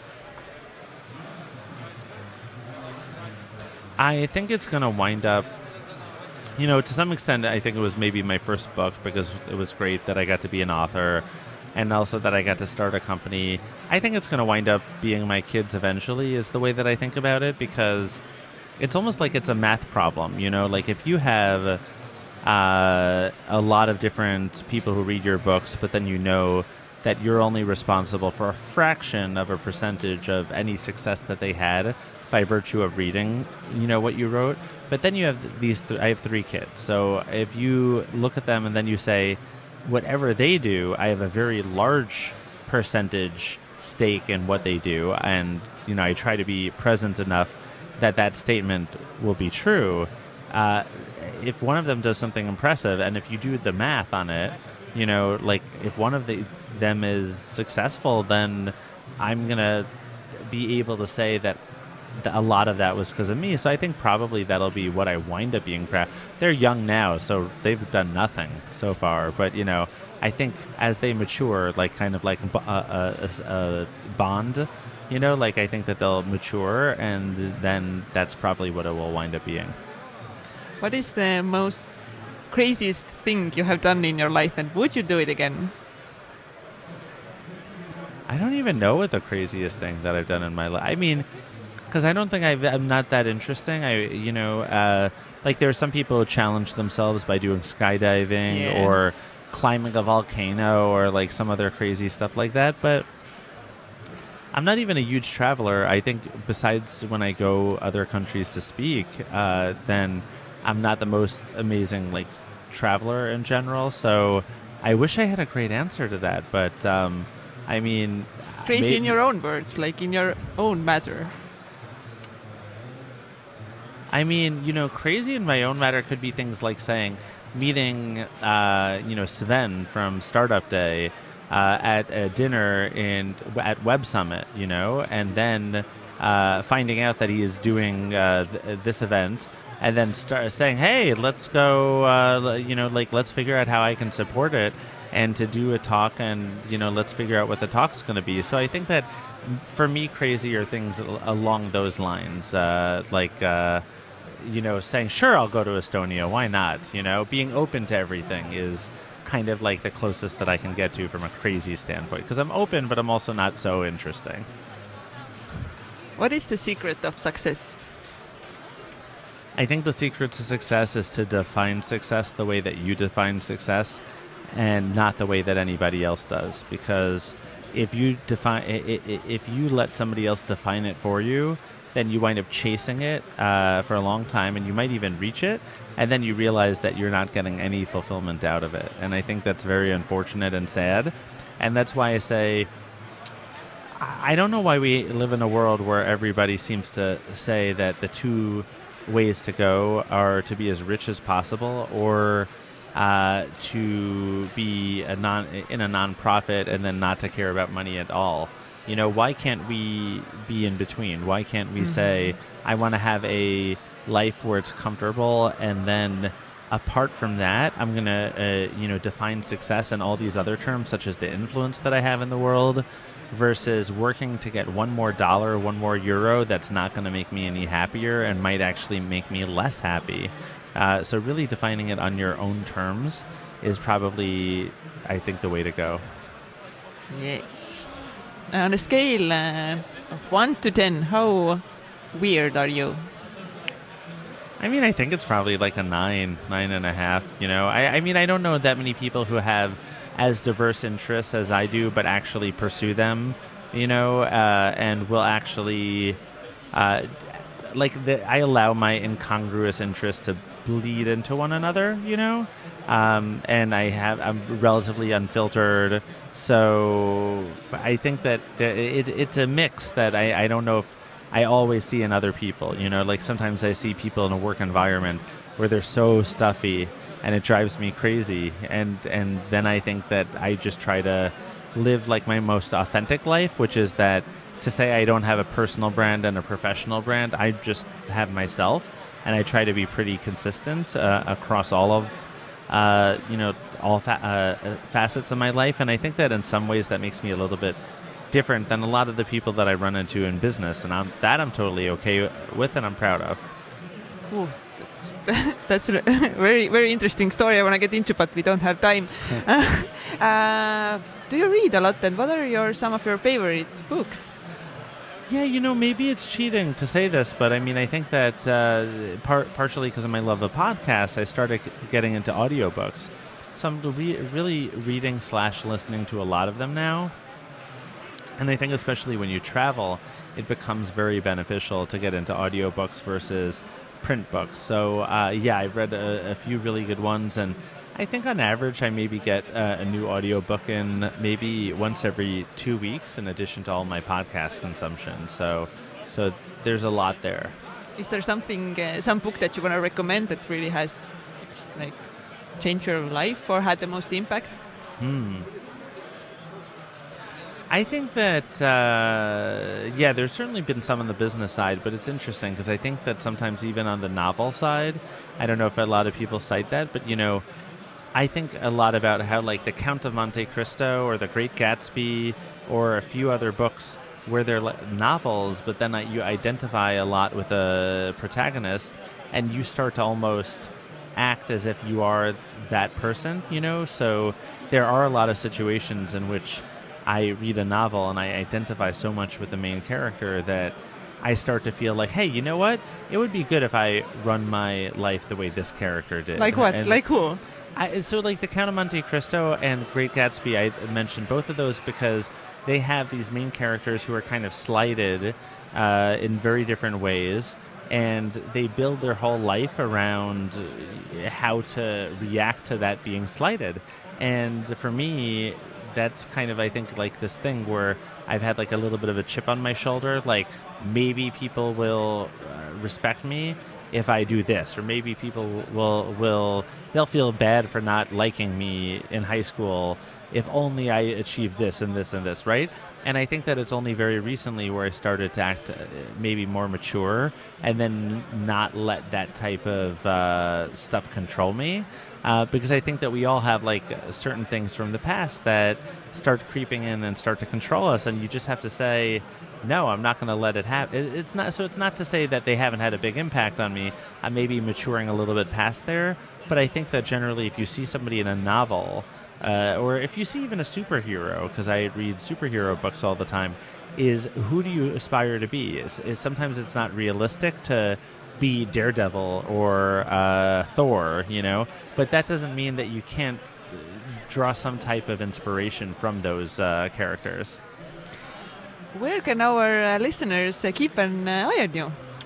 Yeah, so I think that probably one of the best ways is really my podcast, FUTUREPROOF. You can look it up on Stitcher and Apple Podcasts and everywhere. Just go to futureproof.buzzsprout.com. Probably the best way to keep track of me, and I've got a lot of really great guests coming up, and we'll be talking a little bit more about the study that I started to unveil at Startup Day 2020 on the podcast coming up that was debuted here at Startup Day and is going to be updated throughout the year, so I'm really excited for that.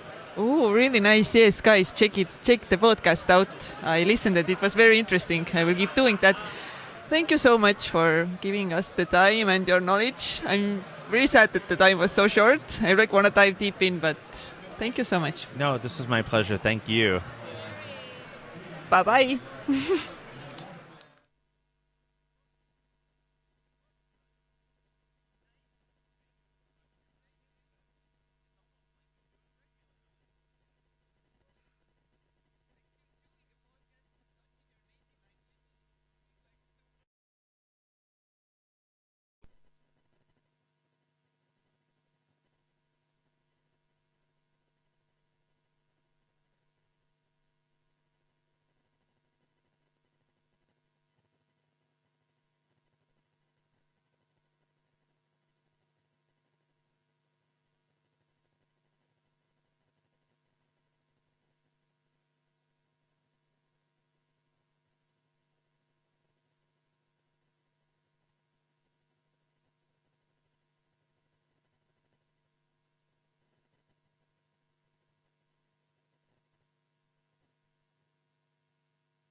ja toodame täna siis laivi ka YouTube'i. Tere kõigile meie YouTube'i laivi vaatajatele. Ja meie järgmine külaline saab eesti keeles rääkida. Nii lahe. Meil on TAAVI TAMKIVI siin Täitsa Pekkis saates. Tere tulemast ja TAAVI on ettevõtja ja ingelinvestor ja 4 lapse isa ja ta on kusjuures ka kaasasutaja ja tegevjuht sellisele ettevõttele nagu Salv. Ütle sina näiteks nagu kõige lühemalt, mis asi see Salv on? Salv on tehnoloogia, mida me müüme pankadele selleks, et nad rahapesu vastu võitlust saaksid tõhusalt teha. Te võitlete rahapesu vastu? Ja just nii, et see on see Beat Financial Crime on meie tööslõugan ja see, mis inimesi kokku toob meie ümber ja miks me ise usume, et me suudame maailma paremaks muuta natukene. Ja tuleme selle teema juurde kindlasti tagasi ka, aga Taavi, räägi, kas sa oled alati tahtnud ettevõtjaks saada? Võib nii öelda küll tegelikult, et ma ei ole selleks varasemalt palju midagi ette võtnud, et ettevõtjaks saada, mis on natuke vastuoluline. Et ma olen töötanud hästi pikalt spetsialistina, eksperdina igasugustes ägedates Eesti ettevõtetes, Skype'is ja TransferWise'is mõlemast päris varasest faasist peale ja teinud seal suuri asju, aga ma ei ole ise oma ettevõtet teinud, kuna ei olnud võib-olla piisavalt küps või piisavalt palju häid ideid, aga mul perekonnas on mitmed inimesed, kes on ettevõtlikud olnud väga pikalt ja kelle kaudu ma olen ise vaadanud, et see on ettevõtja elu on äge, aga natuke on puudunud kogu aeg siiamaani. Aga mis nüüd siis andis selle, ütleme, kõige viimasema tõuke või miks otsustad, et nüüd on see hetk, et ma tahaks hakata enda asja tegema? Mingis mõttes ma ei otsustanudki seda, selliselt juhtus. Et ju siis oli tähtede seis või asjaolud olid head, et ma lihtsalt, kui ma TransferWise'is olin ka ikkagi spetsialistina tööl tootejuhina ja siis võtsin 4 laps sündis, siis võtsin aasta aega vabaks ja olin kodune isa ja tegelesin hobidega ja vanade sõprade ja endiste kolleegidega käisin kohtumas ja suhtlemas ja siis kuidagi see vajadus see kuritegeliku raha peatamiseks ja pankade suur mure selles osas jõudis ise minuni, et inimesed hakkasid mind appi kutsuma lihtsalt, et Taavi, et kuule, sul nagunii midagi muud teha pole, et tule aita natukene. Ja need abivajad tegelikult oli rohkem kui 1 või rohkem kui 2 ja selle ümber hakkas see ärimudel kujunema, et alguses ma lihtsalt aitasin neid oma 2 käe ja peaga, siis ma võtsin inimesi appi, kes aitasid samamoodi sellise nõustamisteenusega. Aga siis me vaatasime, et tegelikult see turg ja maailm on palju suurem, et me ei jõua ise kõiki hädalisi aidata, et kirjutame parem tarkvara selle jaoks, et probleeme lahendada, nagu eestlastel kohane on ikka tavaliselt. Kaua te tegutsenud olete? Me oleme 1,5 aastat oleme nüüd toimetanud, oligi esimene pool aastat tegimegi nõustamist ja tõesti väga ägedat Eesti STARTUPide ja suuremate pankade juures käisime nõu andmas ja Euroopas ka. Aga siis umbes aasta tagasi, natuke rohkem kui aasta tagasi saime aru, et see selline coffee shopi business, ta on küll äge hobi ja midagi toob sisse ka, aga see ei muuda nagu maailmaskaalal midagi paremaks. Ja kui me hakkasime aru saama, vaatasime, lugesime erinevaid uuringuid ja raportid, et kui suur, kui tõsine see rahapesu probleem on ja kui halvasti sellega hakkama saadakse maailmas, siis tekkis tunne, et okei, et proovime siis, meil on piisavalt valdkonnateadmist, meil on piisavalt häid kontakte, inimesi, keda endale appi kutsuda ja nüüd aasta aega oleme seda tarkvara kirjutanud ja tooteks ehitanud seda. Kas selle aasta aja jooksul on teil mingid pekkiminekuid ka olnud? Jah, ütleme, kui seda on vaja otsida niimoodi sõnastada, et ütleme, startupi maailmas öeldakse selle kohta pivoting, mis on siis ärimudeli ümbervaatamine või tegevuse ümbervaatamine. Tegelikult meil on 2 korda oleme enda sisse vaadanud, et kohandanud ennast üsna kiiresti. Et üks kord oligi see, et kui me otsustasime, et hea küll me seda originaalis meie ettevõtte nimi oli Data Miner, mis viitab sellele, et me tegime andmekaevandust ja mitte ainult kuritegevuse tuvastamiseks, aga ka muude äriprobleemide lahendamiseks. Aitasime siis suurtel ja kasvavatel ettevõtetel nende keerulistest andmetest mingisugust selgust luua, kuna me oleme ise matemaatikute ja andmeteadlastena töötanud päris pikalt. Ja siis ikkagi selle abitegevuse keskendumine rohkem sellise isikutuvastuse, kuritegevuse ennetamise peale, aga see oli ikkagi nagu käsitöö ja see ei olnud skaleeruv.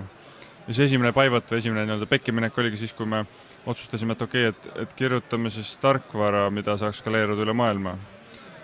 Aga siis meil oli ka ambitsioon nagu laiem või valdkond oli laiali valguvam, siis me tegelikult tegelesime sellega, et hästi oluline teema on ka see maks ja pettused, ütleme, et kus inimeste krediitkaardi andmeid varastatakse, sina või mina tooksime kogemata oma kaardinumbri valesti sisse kuskile, või õigesti sisse valesse kohta ja mõned Nigeeria või Vietnami pätid saavad selle numbri kätte ja siis hakkavad ostma, mitte Amazonist, aga teistest veebipoodidest hakkavad ostma meie nimel kaupa ja meie oleme mures, et kuhu meil kaardi pealt raha läks. Et see on nagu hästi suur maailm, mida me ka lahendasime, mida me oleme tegelikult teinud nii Skype'is kui TransferWise'is ja meil oli seda kogemust. Ja siis see rahapesu oli see teine valdkond, mida me katsime. Aga mingi hetk me saime aru möödunud kevadel, et tegelikult need 2 suurt asja ei mahu ikkagi hästi ühte tootesse. Ja need probleemid fraudi või see maksepettuste maailmas tegelikult hakkavad vaikselt ära kaduma.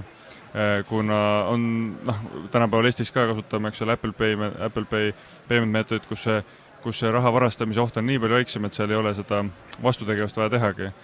Aga me saime aru, et kui suur, ja siis hakkasid tulema Eesti meediasse ka need suured uudised just eelmisel kevadel, Danske ja Swed ja SEB ja kõik teised, me saime aru, et okei, kui ka väga targad inimesed meie oma Eestimaal, kes oskavad kirjutada tarkvara, oskavad ettevõtet juhtida, satuvad väga rumalasse olukorda, sellepärast, et midagi on totaalselt valesti. Ja siis me saime aru, et okei, kui me keskendume ainult selle rahapesule, mis iseenesest on hästi suur valdkond, siis see oli nagu see teine pekkiminek, et kui me oleksime liiga palju jäänud kinni sellesse fraudimaailma, pettuste maailma, siis me oleksime läinud omadega kuskile kosmosesse ja me oleks suutnud tegelikult seda õiget asja teha.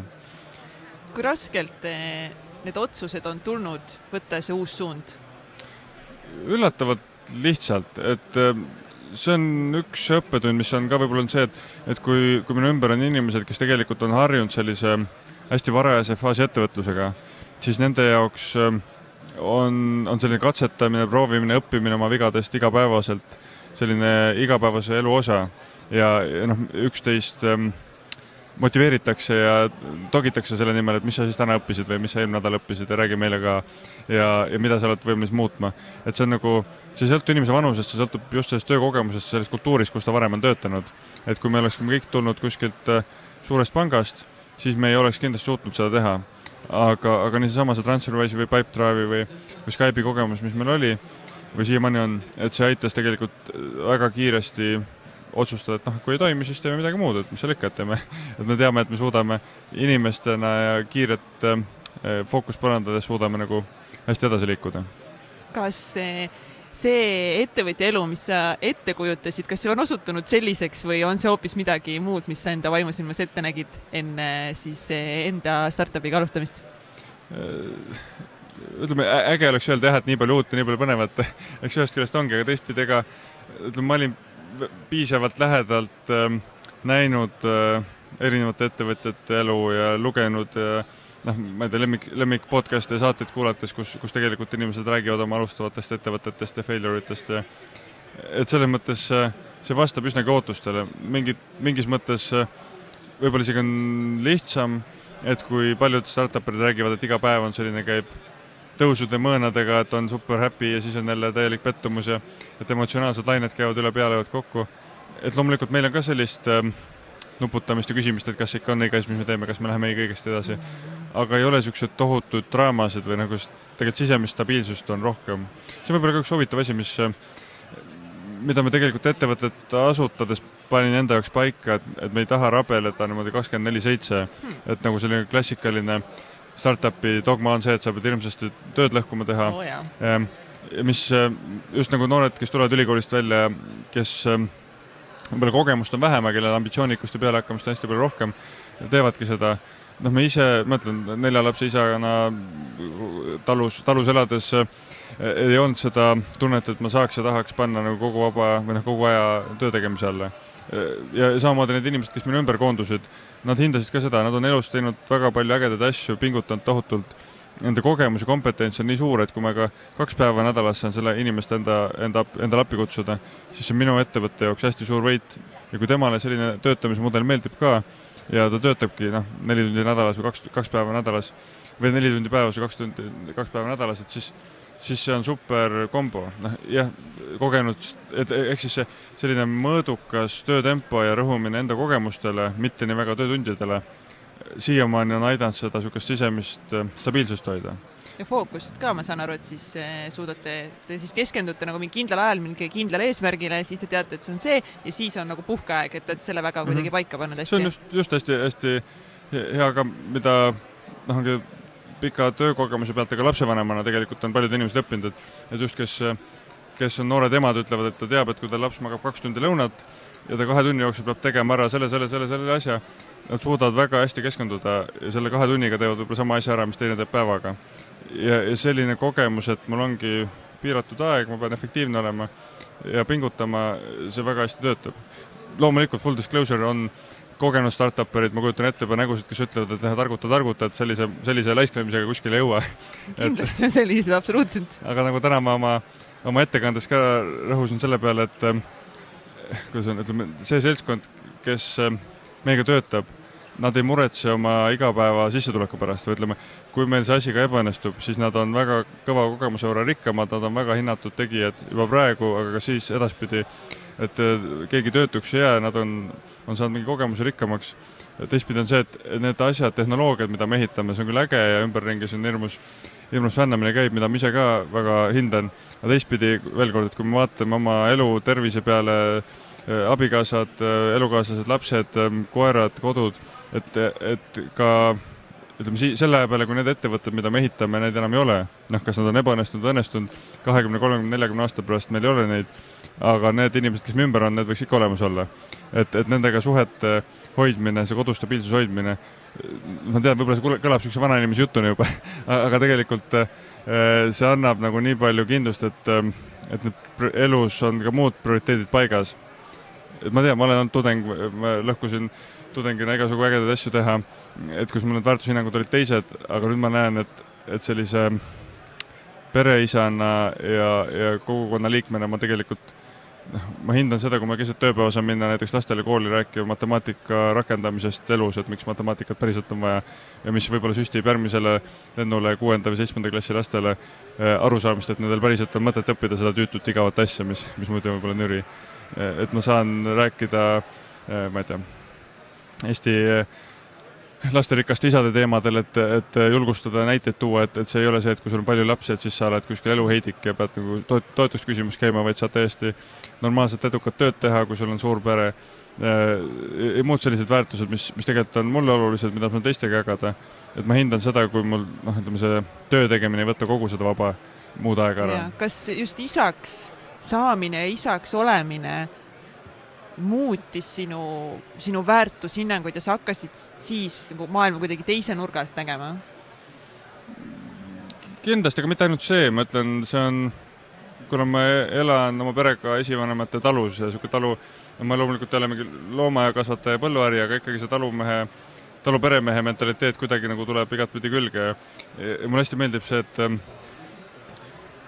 ettevõtjaks olemise üks eeldus on see, et sa tunned ennast nagu peremehena. See tähenda seda, et sul on sulased ja sa keelad ja käsid, mitte seda, aga see, et sa tegutsed selle oma ettevõtte hüvanguks ja sa käitud nagu hea peremehelikult, sa targasti kasutad ressursse, mis sul on, sa targasti kasutad oma kontakte, abilisi, kes sul töötavad, et selline Eesti talumehe tarkus, mingites juttudes on räägitud ka, et see Eesti talud olidki nagu väiksed startup ettevõtted, et see oli nagu üks külaühiskonnas üks unit, üksus, kus sa pidid kõik ressursid ise ära majandama, sul oli nagu riskid, sa pidid neid riske maandama, sa pidid endale kõige paremaid abilisi leidma, et see ja sinna juurde käivad ka lapsed, et ma suudan, täna on kaks vanemat poissi on siin, jagavad šokolaadi ja visiitkaarte siin STARTUP Day külalistele, et sõnum on see, et tulge meile tööle, kui te olete arendajad, eks ole. Et see, et ka lastele tegelikult anda kogemust, mis see ettevõtja elu on ja tuua siia kaasa. Jah, täna on küll vist neljapäev ja tehakse popi koolist, aga see läheb õige asja, eks, et see on see, mida koolilapsed ei saa koolist kaasa, vaid seda tulebki siin ettevõtluskeskkonnas jagada. Jaa, kui kaua te nüüd oma talu olete pidanud? See on üks 10 aastat või natuke rohkem isegi oleme maal elanud. Maal elanud nagu, see tundub tänapäeva nagu eriti nii startup maastikul nagu selline väga põnev asi, mida teha, mida keegi teine, ma ei tea küll, et keegi kuskil maal elaks. Et see ühtepidi on nagu naljakas jah, et hommikul, kui ma ei tea, panen pliiti küdema ja viin tuhka välja, siis lõunaks olen kuskil Luksemburgis sealsete tippäärijuhtidega kohtumas. Järgmisel nädalal olen Pariisis mingil fintechide konverentsil ja siis õhtul lähen jälle koju maasauna kütma, et kõlab nagu naljakana, aga teistpidi see on nagu jube hea taastamise koht, et kui ma olen selles keskkonnas, mul lülitab aju ei lülita välja, aga vähemalt keha lülitab välja sellisest töörütmist ja ma saan olla nagu täiesti in the middle of nowhere. Ja tegelikult see on paar aastat tagasi hakati ütlema, et kui vanasti noored hipsterid kolivad Kalamajja, me ise elasime ka Kalamajas, aga siis, kui pere kasvab ja töökogemust on rohkem, siis kolitakse Kalamajast kuskile maasektorisse elama. Ja kui ma vaatan ka näiteks oma TransferWise'i kolleege või kes on ka juba aastaid töötanud ettevõtetest ära tulnud, on ka lapsed ja sõbrad ja tihtipeale on see, et kas minnakse päriselt maale elama või tehakse mõni maakodu korda, kus on siis hea suvepäevi käia veetmas.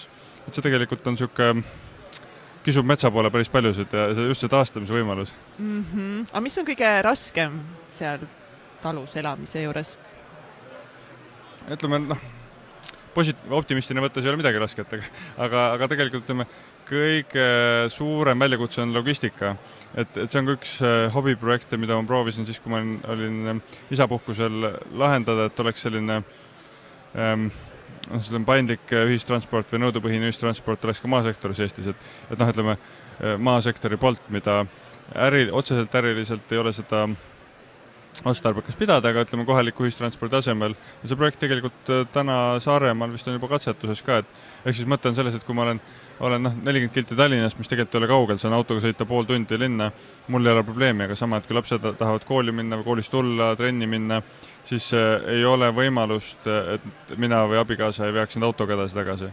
Või mis kõlab nagu luksusena, 2 autot ja võib-olla, ma ei tea, peab autojuhi palkama, mis on veel hullem, aga see ei ole mitte see, et edvistada, vaid see, et tegelikult ka Harjumaal elades ei ole võimalik oma elu korraldada ilma, et sul oleks 2 autot, kui see on perega. Et see on ma ei saa öelda, et see on raske, et me iga päev kurdaksime selle üle, aga see on see, mis ütleme normaalselt toimivas ühiskonnas peaks olema by design ära lahendatud.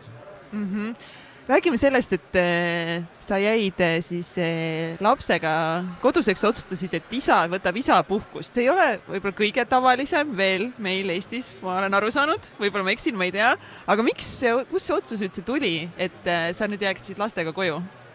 Eks oli ühtepidi see abikaasa Kaisa, kes oli 3 lapsega juba olnud päris pikalt kodus, vahepeal ka tööl käinud, aga tema huvi oli see, et kui ta on nüüd 10 või 12 aastat tööturult kõrvale, siis ta hakkas tundma, et ta ei ole enam töökõlbulik või vastaval tasemel, et ta päriselt oli juba piisavalt palju koduseid tööd teinud ja tahtis nagu rohkem päriselt professionaalina ennast realiseerida.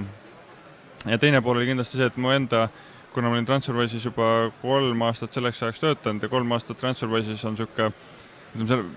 nii ambitsioonikas ettevõttes töötamine nagu jooksed kogu aeg sprindi distantsi hästi kiiresti maksimi peale, aga tegelikult sa ei tea, kus su lõpujoon on ja siis tuleb välja, et sa võib-olla jooksed hoopis maratoni või 10 kilomeetrites maratoni, kogu aeg pingutad täiega. Ja see on hästi ühtepidi edu alus TransferWise'is, teistpidi on see, et tavainimesed peale võib-olla founderit endi ja paari eratalendi ei suuda seda tempot vastu pidada ja siis võetakse aeg maha, kes siis jääb pikemal isapuhkusele nagu mina, aga praegu ma olen kuulnud ka, et seal jäävad inimesed lihtsalt peale 4 aastat sellisele 6-nädalasele tasutud puhkusele, kus nad saavadki rahulikult aja maha võtta. Ja see on huvitav, kuidas inimese aju töötab, et kui ta on 2 nädalat puhkusel, tavapuhkus 2 nädalat võtad, et siis tegelikult selle ajaga ei lülita ikkagi igapäeva töömõtted välja. Aga kuskil see 4 nädala pärast hakkab olema see, et inimene päriselt tunneb, et tal ei ole enam igapäevast seost sellega. Või 3-4 nädalat on see kuskil see piir. Ja need viimast 2-3 nädalat ta tegelikult aju puhkab, tal tulevad uued ideed. Ja ma ise tundsin seda, et kuu aega läks nagu taastumiseks, ma olin nagu stressis või pinges, et tegelikult peaks tegema midagi asjalikku. Ja siis pärast kuud oli see, et hakkas nagu nii palju uusi mõtteid, ideid tekkima ja sama oma ettevõtte loomine tekkis ka täpselt selles perioodis. Ja ma näen seda, et oma vanad kolleegid, kes sealt tulevad samamoodi 6 nädalaks võtavad puhkuse, esimesed 2 nädalat on täiesti audis, mitte midagi. Aga siis juba 3., 4., 5. nädal on see, et nad suhtavad inimestega, nad tulevad uute ideedega. Paljud neist, kes alustavad oma sTARTUp'e.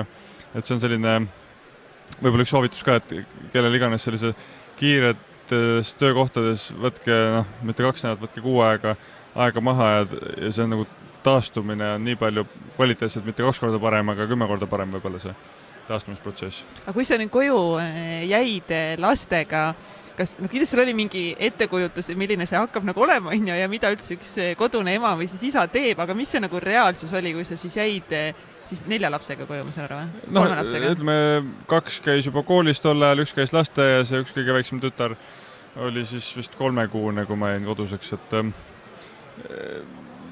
see oligi nii, et ütleme, hommikul läksid teised kooli ja lasteaeda, kedagi ma viisin lasteaeda abikaasa viis suuremad poisid kooli, siis ma tulin koju tagasi, siis ütleme, imik oli 3-kuune, magab suure osa päevast nagunii, natuke mängisime, siis jäi magama pikemas suunda, siis ma sain jooksmas käia, mis oli ka niisugune riskipõhine lähenemine, et kui ma läksin jooksma ja mul kodust 5 kilomeetri kaugusel oleks laps üles ärganud, et siis võib-olla oleks nutnud, aga kordagi seda ei juhtunud.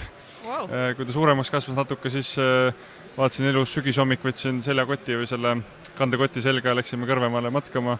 Väga ägedad tuurid sai tehtud.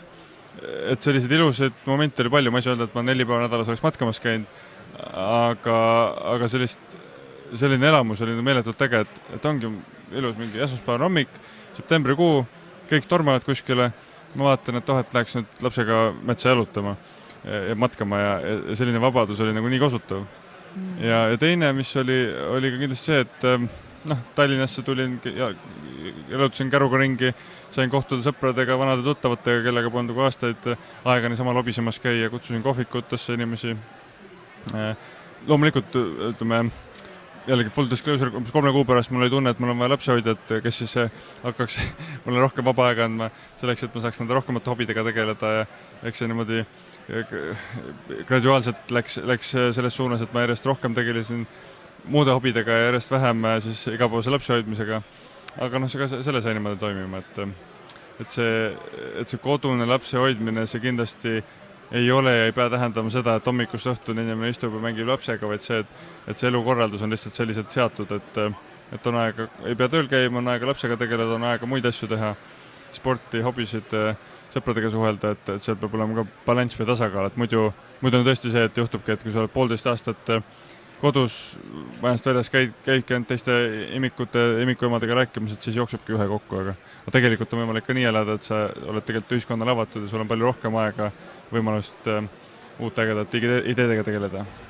Ja, sest eks praegu muidugi jääb selline mulje nagu 4 lapsega on nagu lust ja lillepidu ainult koos olla ja saab uute hobidega hakata tegelema, aga tegelikult reaalsus on ju ikkagi ka see, et isaks olemine on väga raske töö. Või sa ei arva niimoodi üldse? Ma ei, tegelikult, kuidas ma ütlen, et loomulikult, kui mul ei ole kellegi eest vastutada, siis see kõlab niimoodi sellise lust ja lillepeona, aga tegelikult, et see on niisugune elus mingi rolli võtmine, et samamoodi nagu abikaasana või peremehena või ettevõtjana, sTARTUpi juhina.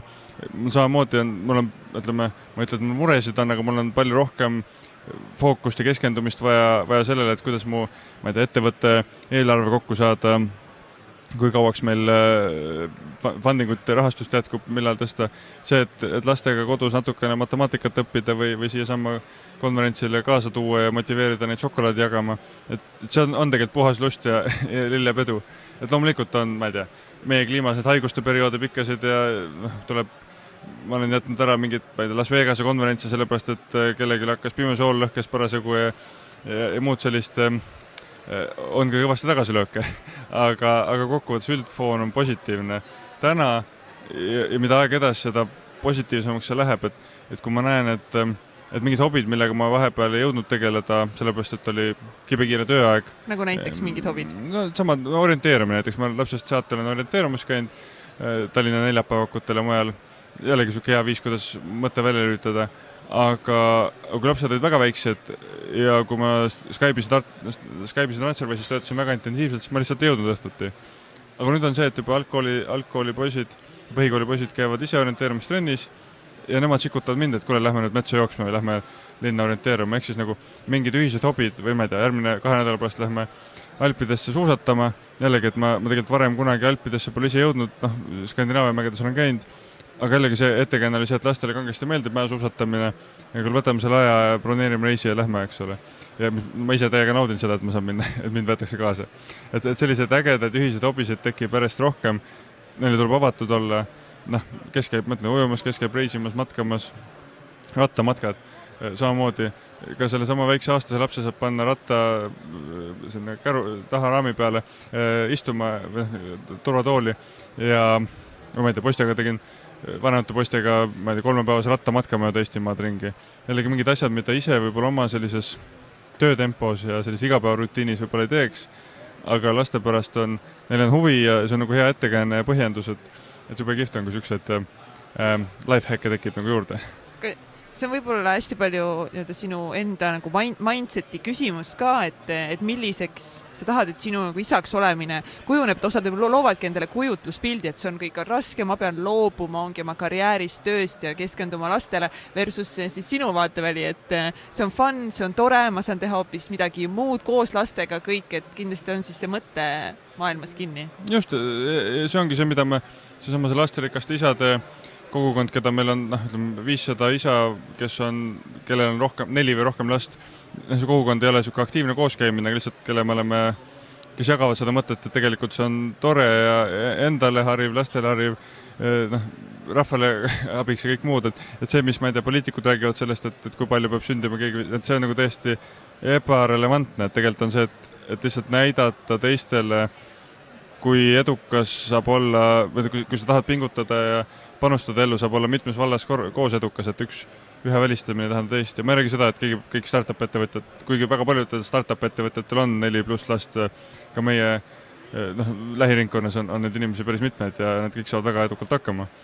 Aga ka teistest eluvaldkondadest, kes on maal päris põllumehed, mitte nagu mina, kes on niisugune linnavurle, käib aegalt maal magamas.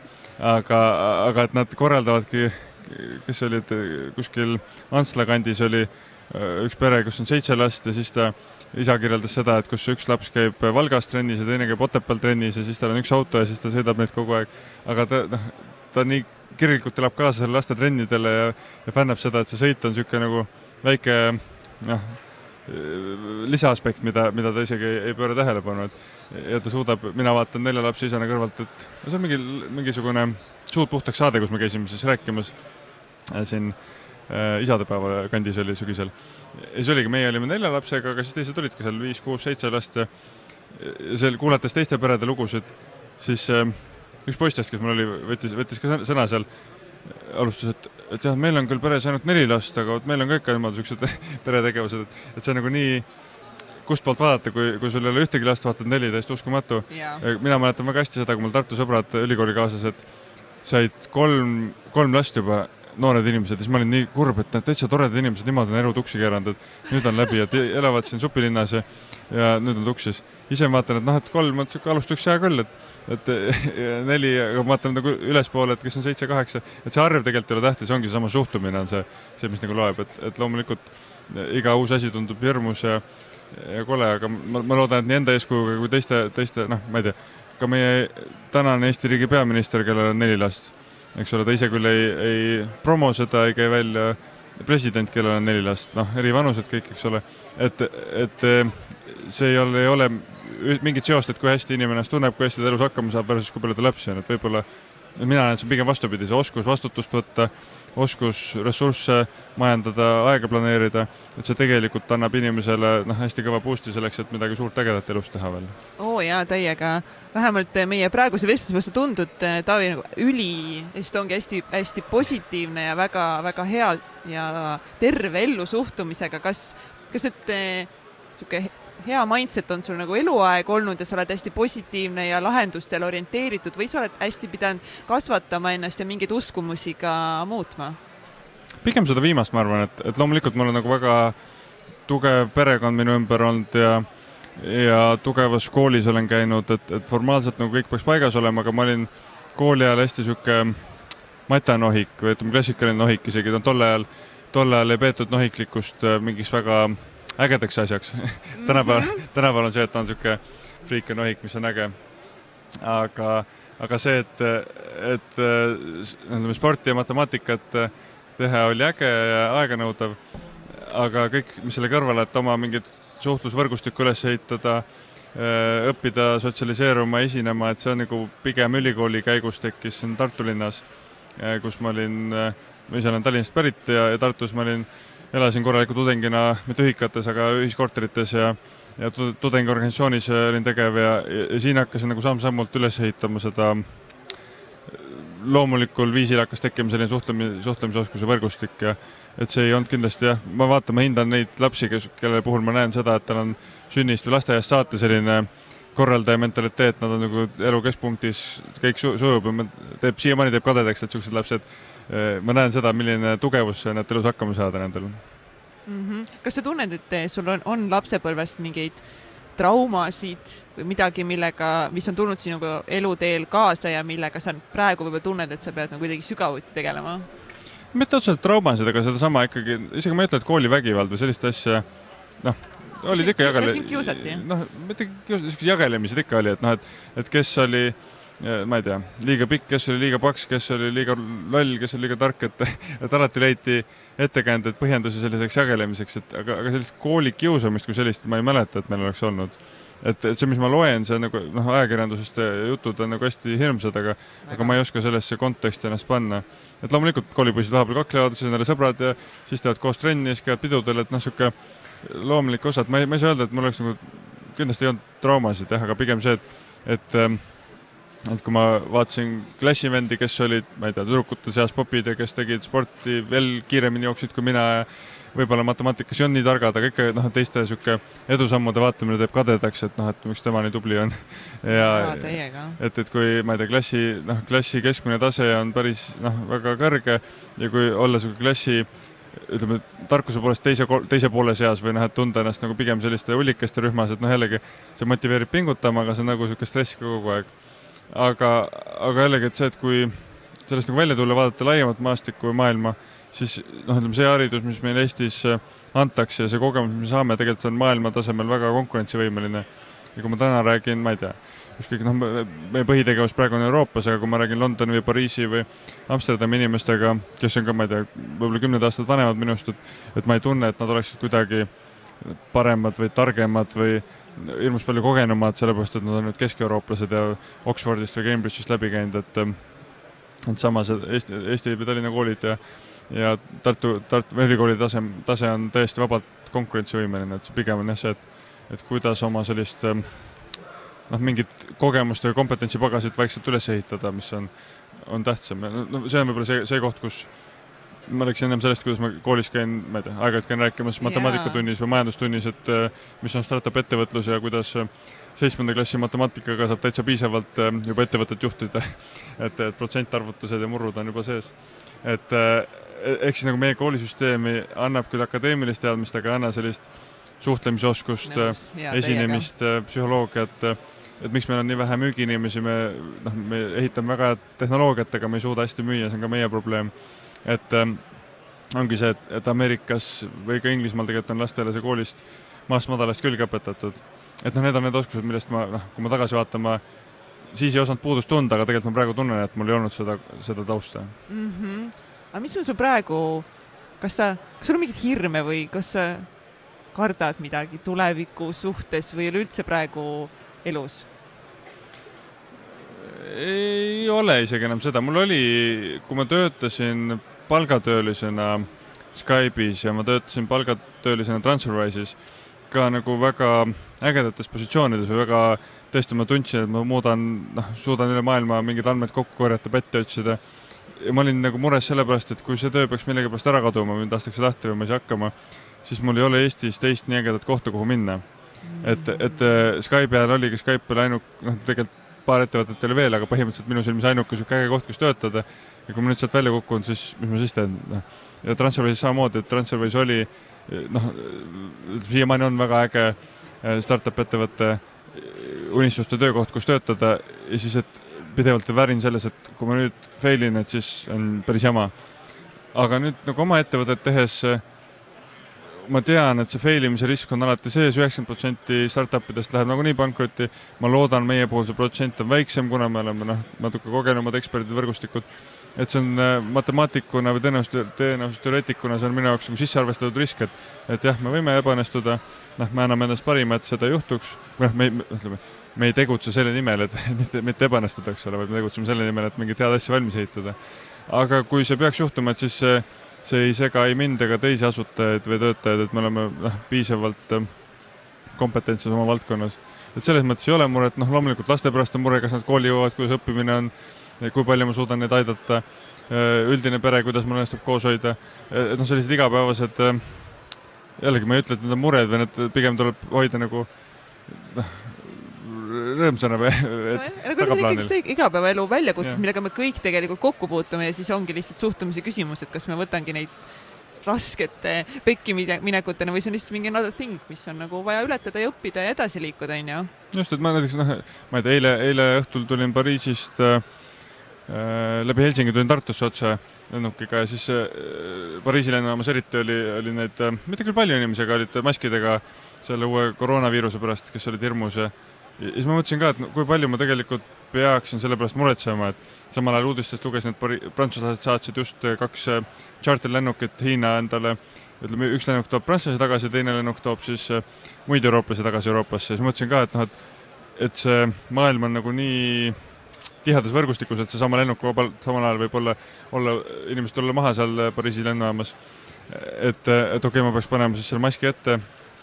Arutasime ka, aga ma jällegi sellised tõenäosus teoreetikuna proovisin riski hinnata, et mis on päriselt see tõenäosus, et see, et kui Hiinas on 150 või 170 inimest ära surnud, mis on kindlasti kurb, aga kui vaadata, kui palju samal ajal grippi sureb, mingi A-hepatiiti sureb inimesi, see on nagu teine skaala, loomulikult see on nagu uus viirus ja ohtlik, aga ma otsustasin, ma ei jõua iga asja pärast muretseda, et pigem ma ei lähe kellegagi võõra inimesega, kes aevastab juttu rääkima ja ma hoian võib-olla mõõdukast distantsi, aga ma ei saa nagu üle muretseda selliste asjade pärast.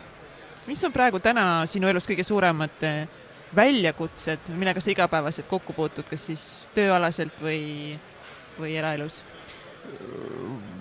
Võib-olla üks väljakutse ongi seesama, et hoida nagu seda fookust ja tasakaalu, ütleme, tasakaalu selle vahel, et ma küll räägin, et ma üritan mitte liiga palju töötada ja rohkem perelaega pühendada, praktikasse ei tule tihti välja.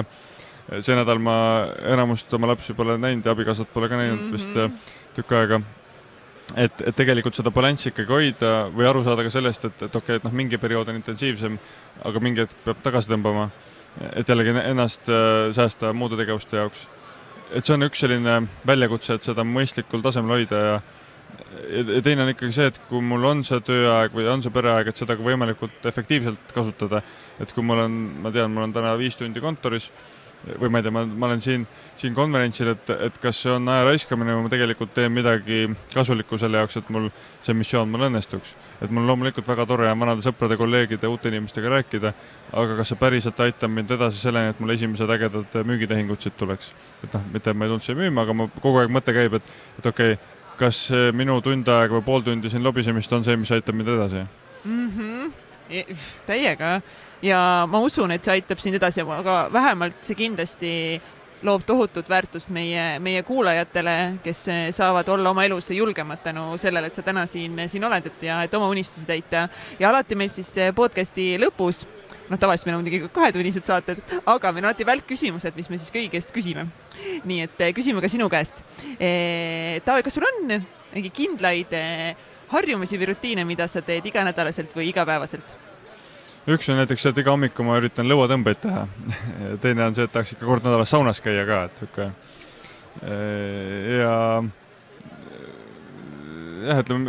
Üks lemmikharrastus on ka see, et hommikuti kohvikus, kuna lapsed alustavad kooli kell 8, ja kell 8 tavaliselt inimesed tööpäeva ei alusta nii vara STARTUPides, siis mul on väga mõnus rahulik aeg istuda mingis ägedasse, tõesti ägedasse kohvikus, kus ma klõbistan arvutiga, seal on mõnus kohviku tausta, müra ja ma saan keskenduda rahulikult arvutitele, e-mailidele, töömõtetele. Et see on selline väga mõnus rutiin, mis on tekkinud viimase paari aastaga mul. Milles sa väga hea ei ole? Ma ei ole väga hea sellises mikromanageerimises või sellises nagu kaosest korra tekitamises, et ma olen hea selles, et ma näen suurt pilti, ma suudan näha, et need kaosetükid, mis mul seal on, need liiguvad õiges suunas, aga ma olen jube kehva selles, et päris seda väga korrektset struktuuri tekitada selle asjade ümber, et selleks mul on hästi tugevaid abilisi vaja kindlasti. Mille üles oma elus kõige uhkem oled? Võib-olla selle üle ei olegi ühte konkreetset asja, aga et ma olen nagu jõudnud sinna kohta või siia kohta, kus ma olen nagu igas dimensioonis hästi rahul endaga ja inimesed, kes mu ümber on, tunduvad ka rahul olevat, et see mõistlik tasakaal, töö, pere, kodu, sõbrad, sõpradega praegu võiks ja tahaks nagu rohkem aega veeta, aga et see mõistlik tasakaal on see, mis tekitab sellise hea rahutunde. Mis on kõige pöörasem asi, mis sa elus teinud oled ja kas sa teeksid seda uuesti? Sellega on raske, sellepärast, et mulle alati liiga pöörastele asjadele pigem alateadus ütleb, et kas siis mina, et kas siis on vaja teha. et mul on nagu olnud hästi palju selliseid teadlikke otsustamise kohti, kus ma määran oma järgmise või saatus või järgmised sammud, et kui ma ülikooli läksin, ma olin Tehnikaülikoolis sees, ma olin natuke aega käinud seal ja siis mul oli Tartu Ülikooli sain ka sisse, siis ma olin Tehnikaülikooli ees, mul oli 2 paberit, et kas ma viin nüüd selle Tehnikaülikooli oma lahkumisavalduse ja ma tean, et ma lähen Tartusse mingisse täiesti uude keskkonda või ma lähen Tehnikaülikooli. Ma viisin ära avalduse, et ma lähen Tartusse, ma jään Tehnikaülikoolist kõrvale. Samal kursusel, kus ma õppisin, tegelikult tuli Skype'i esimesed arendajad näiteks, ütleme, kus ma pidin minema õppima, et ma oleksin vabalt olla Skype'i esimene või teine või 3. arendaja. Samas ma läksin Tartusse, ma sain matemaatikas väga kogemuse, ma sain väga hea sotsiaalse tausta. Mul on hea meel, et ma ei hakanud progejaks, et ma hakkasin matemaatikuks. Et need sellised olulisi sammusid, see, kui ma Skype'is TransferWise'i läksin jälle, mul ei olnud mingit vajadust minna. Lihtsalt hea inimene kutsus, ma otsustasin, et ma räägin jällegi, ma seisin 2 maja vahel Mustamäel, vaatasin, siin on Skype, siin on TransferWise, mõlemad on ägedad. Et võta või jäta, eks ole. Et see valiku kohta, et ma võtsin teatud natukene riski juurde, see on nagu hullumeelne asi kindlasti. Aga sellised otsustuskohti on elus olnud umbes 5 sellist otsust, mis on teinud, määranud minu järgmise raja päris pikaks ajaks. Ja täna viinud sind siia, kus oled. Ülilahe. Mis on edu võti? Üks asi on ikkagi pühendumine, huvi ja fookuse hoidmine. Aga teistpidi ka ikkagi see, ma ei taha öelda õnn, aga selline juhuslikkus. Ja tõenäoliselt teoreetikuna mõtlen seda, et see ei ole nagu selline päris randomness. Aga kui sa oled tekitanud nende ümber sellise hea fooni, sul on nagu targad inimesed kontaktideks, sa oled nagu loonud ennast sellise hea kuvand, inimesed tahavad sind aidata, et siis need juhuslikud sündmused tegelikult, kui need on piisavalt palju ja piisavalt hea kvaliteediga, siis nad tekitavad väga-väga hea lõpptulemuse. Et enamus inimesi, kes mul tiimis on, nad on tekkinud läbi juhuslike kohtumiste. Üks väga hea crime fighting agent, kes teeb ka meil müüki, tema kohtus tema veel ei olnud minu tiimis ja siis ta kohtus juhuslikult jõusaalis ühe minu kolleegiga, vanad kolleegid varasemast teadsid ja siis hakkasid rääkima, et Taavi teeb sükust asja ja tulid rääkima, täiesti random, eks ole. Teised ka, kellega me kuskil kohvikust rehvasin, et tere, kuidas läheb, et räägime juttu, ja siis ta töötab meil või kellega vana klassiõde, endine klassiõde, kellega vilistaste päeval kohtusime, hakkasime rääkima, tõesti 15 aastat polnud näinud, mis keegi teeb, täna ta aitab meil turundust ehitada, et sellised, need tunduvad väga uskumatud juhuslikud asjad, aga tegelikult see, kui sul see foon on loodud selle jaoks, et see juhuslikkus oleks nagu pigem sinu kasuks, siis seda saab ka teadlikult manageerida, et see on selline tõenäosus teoreetiku jutt, aga see peab paika elus. Ma olen täiega nõus, aga skaalal 1-10, kui veider sa oled? Selles osas ma panen pigem 3, ma ei... Pigem panen endale siuke... Harju keskmise.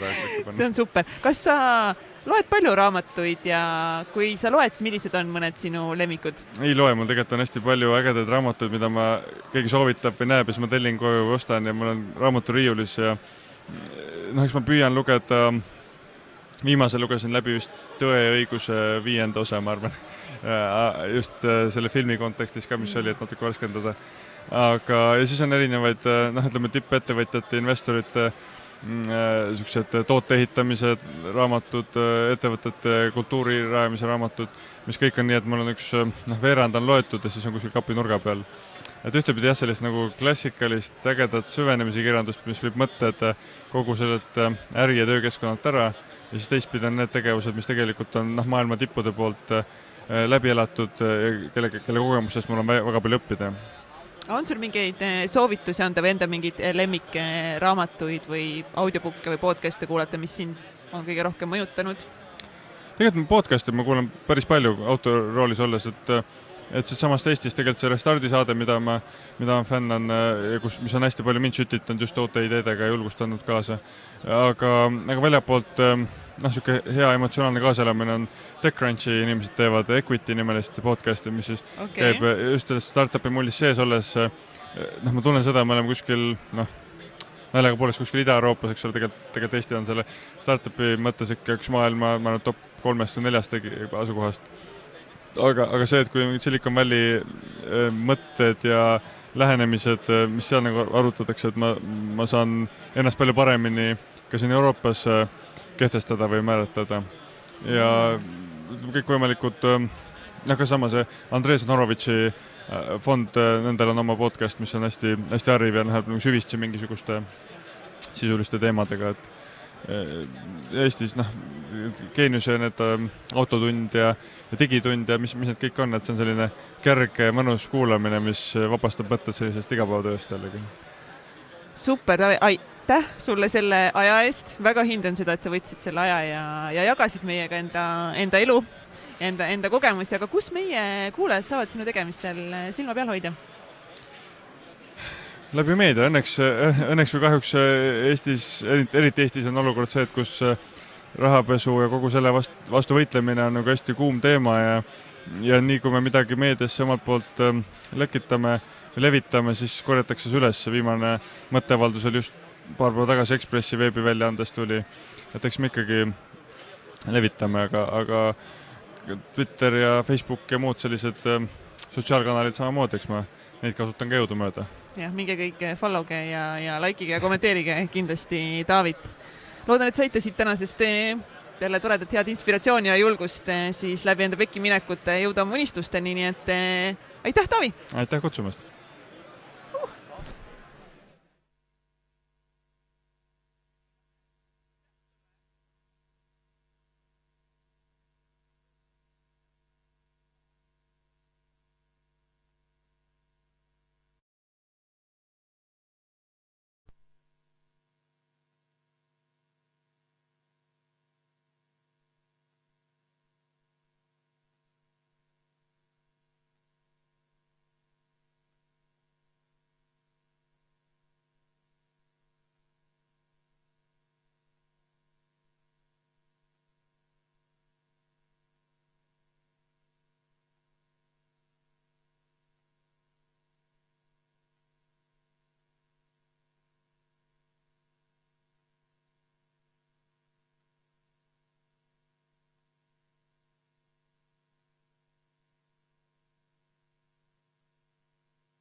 We're also live on YouTube.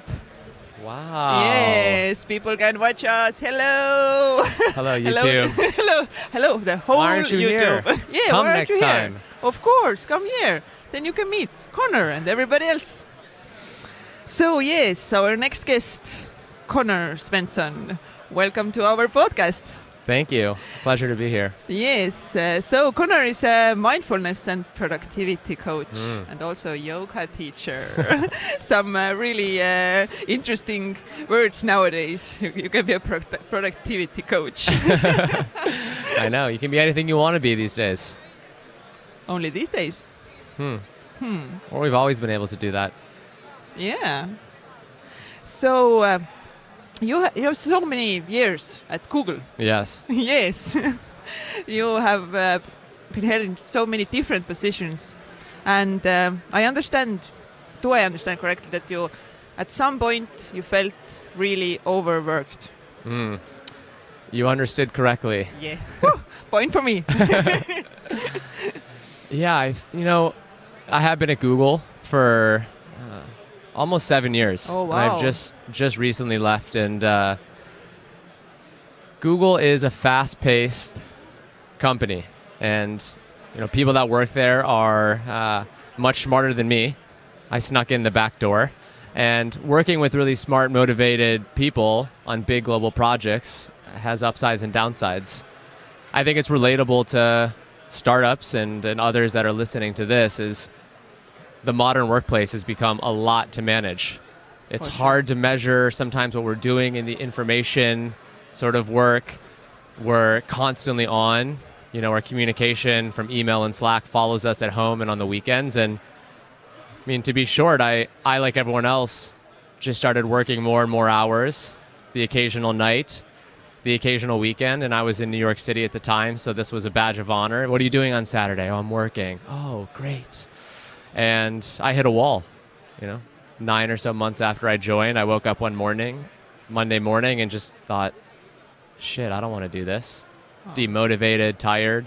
And that's when I woke up and started looking for ways to manage that and to make sure it didn't happen to me. And that's part of what I teach other people now. Yeah. How bad was it at that time? Like, what feelings did you have? Yeah.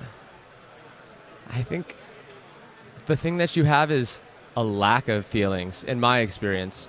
It's just a sense of demotivation, not feeling inspired, not feeling like your work really matters. Sometimes like you're just kind of running on a treadmill but not getting anywhere. But then also just irritability. I think when you get that tired and that sort of strung out, little things piss you off in ways that they shouldn't. In New York City, it's people walking slow on the sidewalk. Now everyone's walking fast in New York City. So when you start feeling like they're walking slow, you start to realize maybe I'm having a bit of a problem here. We're all moving fast. And that sort of irritability. And then my personal life.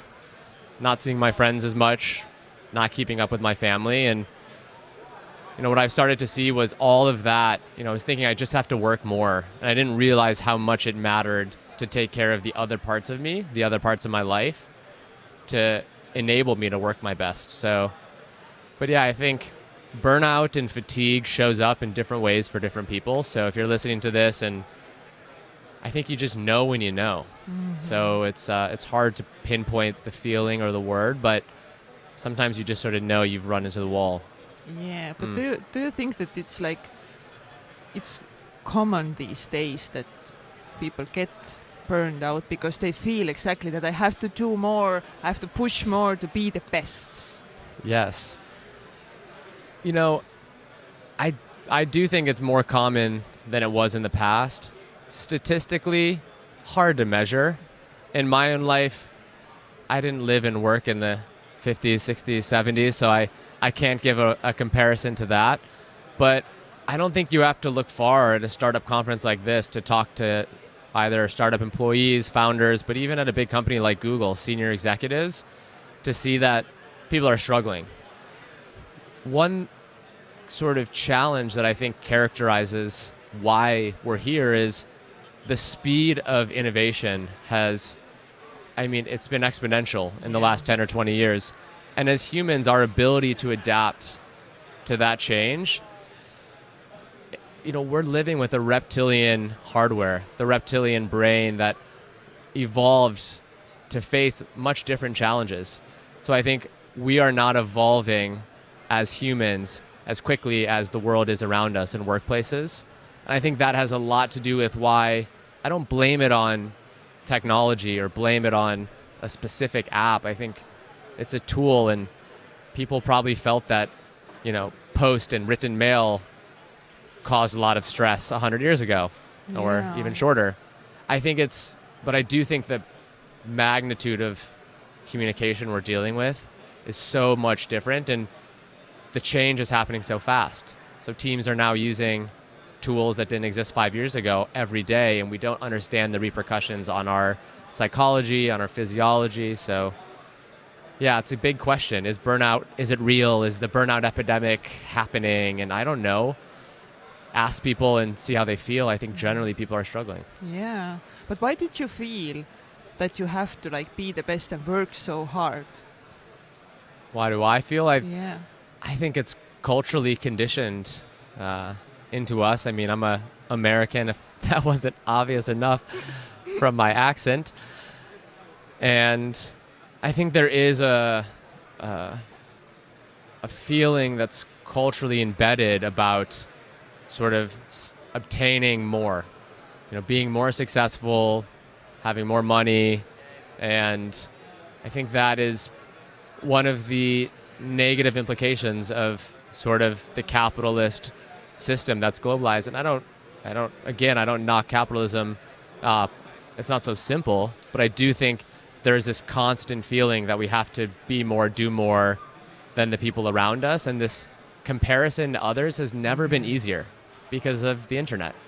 So we look around, and you're no longer, if you're in TARTU and you're trying to think what is success, you're no longer just looking in the city limits. You're seeing global success stories, and you think, can I ever be that person? And it's daunting. It's inspirational sometimes, but it's also, I think it wears us down.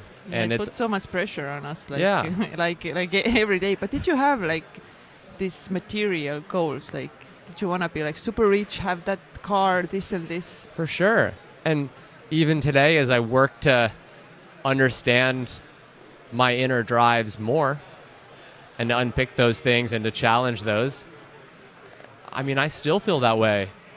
You walk onto a plane and you walk past the people sitting in first class or business class, go to take your economy seat, and you think, oh, maybe I'm not as important as this. Or you just see someone, nicer car, newer phone. And I think it's just natural. I mean, I don't know the statistic, but if you look at a number of marketing messages we sort of see day to day, and we're just told all the time, you're not pretty enough, you're not rich enough, not skinny enough. And if you have these things, that'll be enough. But you don't have to look far to see examples of people who have made it, celebrities or business people, and they end up miserable too, because being human is tough. And so we're measuring ourselves with a yardstick, which is unrealistic. And I think when you investigate, is being this idea of successful my goal? Talk to someone that's been there and see how they are. How's the life? How's their family life? Did you, when you had these really materialistic goals, did you achieve something that you really wanted, and then you were like, what? Okay, what's next? Yeah. I think I have a lot of examples from that. But when I grew up as a middle child, I think that led me to being in some ways quite individualistic.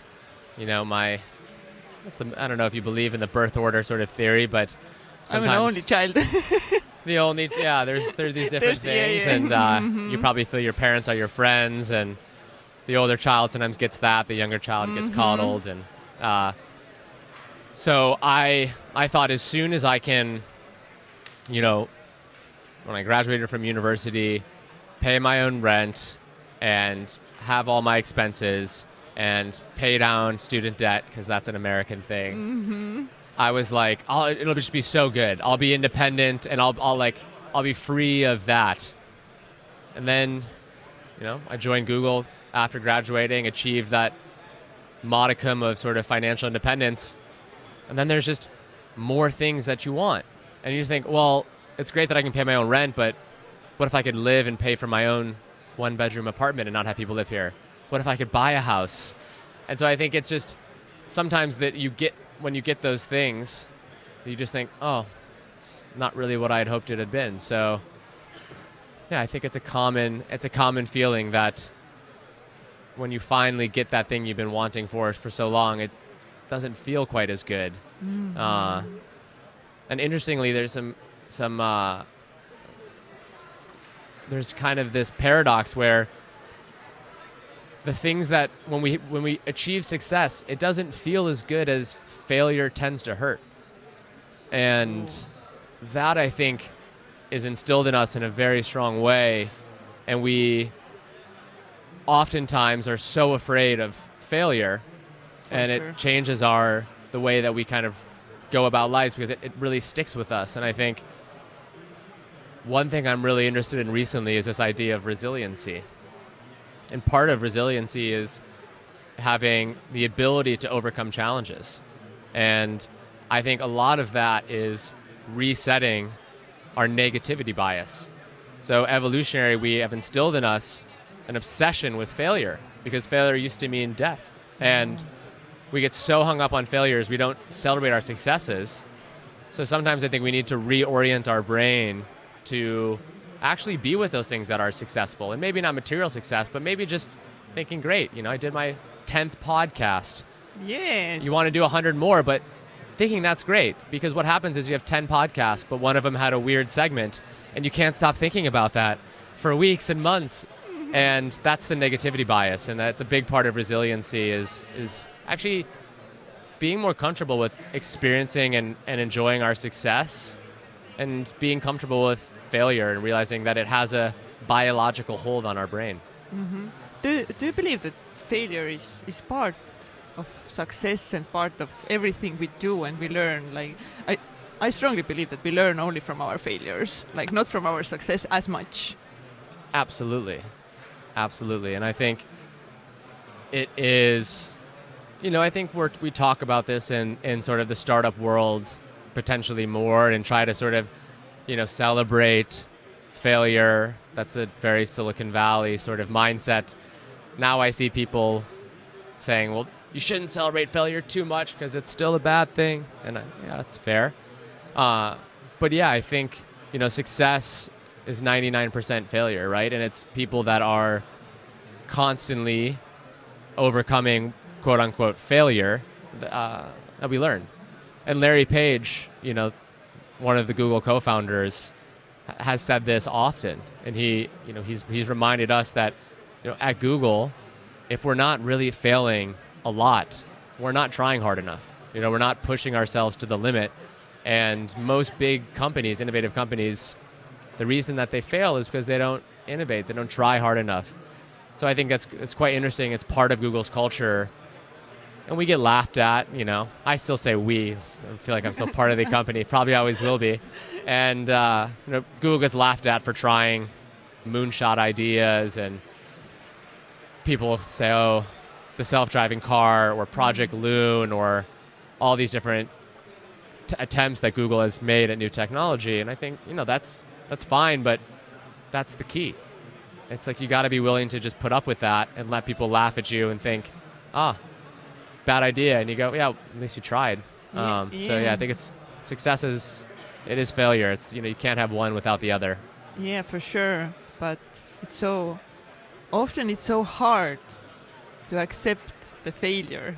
Like for me at least, and I think so many others as well. Do you have any like how to deal with failure if I feel like I have really fucked up? Like, do you have some techniques that people should do or test to overcome failure better? Yeah, there's a lot, and I would definitely encourage people to do some more research into the idea of resiliency. And I think there's two aspects that have techniques that relate to failure. So one's on a cognitive level. And on the cognitive level, it's reorienting the way you think. So we're talking about this right now. And one way you can do this is you can go back through failures that you've experienced in your own life, quote unquote, and actually make a list of what positive things came out of that. And you might not do that for yourself. You might also do it for other people. You might spend some time looking at an athlete like Michael Jordan and actually going through and seeing, okay, where was the success and failure and how can you connect those? That works at a cognitive level, and we can start to see that the people that I admire as being successful had many failures. And in my own life, I can imagine that some things I've seen as failures also had things that helped me. So maybe they weren't just as black and white. So that's a cognitive way to sort of deal with that. And that's about shifting our mindset. And then what I talked about a bit earlier is this emotional aspect of dealing with failure. And so you can just take a look. There's lots of different teachers that teach resilience meditations. You can do it at home quite easily and simply take a minute, jot down the first success and the first failure that comes up into your mind. It can be something big or something small, but just whatever comes to mind for a minute. You can do it with a partner if you want, or just alone. And if you're with a partner, you can spend one more minute just sharing really briefly what those things are. And then spend about 5 minutes, close the eyes, take a few breaths, and bring up the feeling of that failure. And start to experience what that emotional feeling is with that experience. So emotions are physiological experiences in the body. And as you think about that failure, notice them. And then recognize that they're there and don't hold on to them. Just allow them to come and go. That will make you more comfortable with experiencing the emotions related to failure. And then you flip that, and for 5 minutes, you can think about that successful experience. And again, notice what the emotion is. What are the physiological things happening in my body? But then notice that they come and they go. And that is a really strong way. I think we have to work at the emotional level. And we have to welcome these things as our friends. You have to get comfortable in experiencing those things. And part of that is just practicing being with them. Part of that is the cognitive level, knowing that they're important. And yeah, those are some great techniques. But you can look up resilience meditations online. There's plenty of people out there teaching that. And it can be a really strong way to get better at dealing with failure, I think, in my experience. Yeah. When you said that you felt burned out and then you saw that you need to change something, was there like a specific moment or did something happen like specifically that made you like really think like I need to make a change in my life, otherwise like I'm gone or whatever? Yeah. I mean, I can still remember the day, and it was just a regular Monday morning for me. It's been 9 months at Google.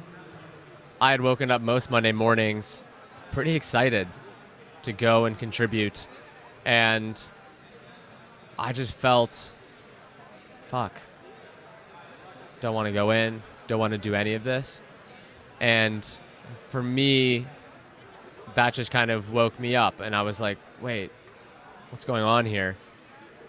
And that day, I couldn't get it off my mind. It was just kind of, I got up, I went to work, etc.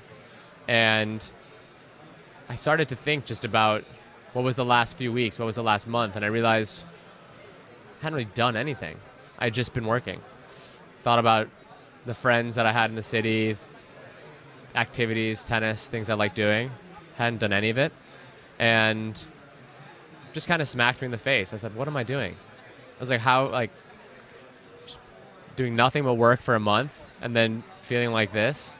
So for me, that was a really big wake-up call, and I'm lucky.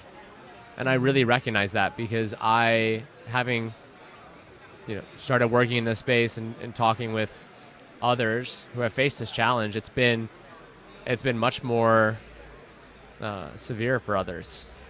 Turning to sometimes things like drugs or alcohol, binging on Netflix or carbs can mean relationships crumble.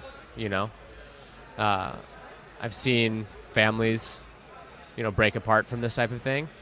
So I'm thankful that it happened to me in a way which was early, and I had the wake-up call, because I know that there's a lot of people that it takes a real strong experience. And so hopefully if people are listening to this and they are feeling those warning signs, like, it can be the time to chart a new course.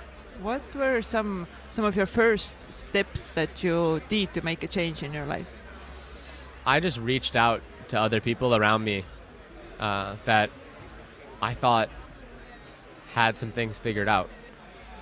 And asking for help is hard. Very hard. Very hard. It's hard, I think, in my cultural context and sort of how society has made it be.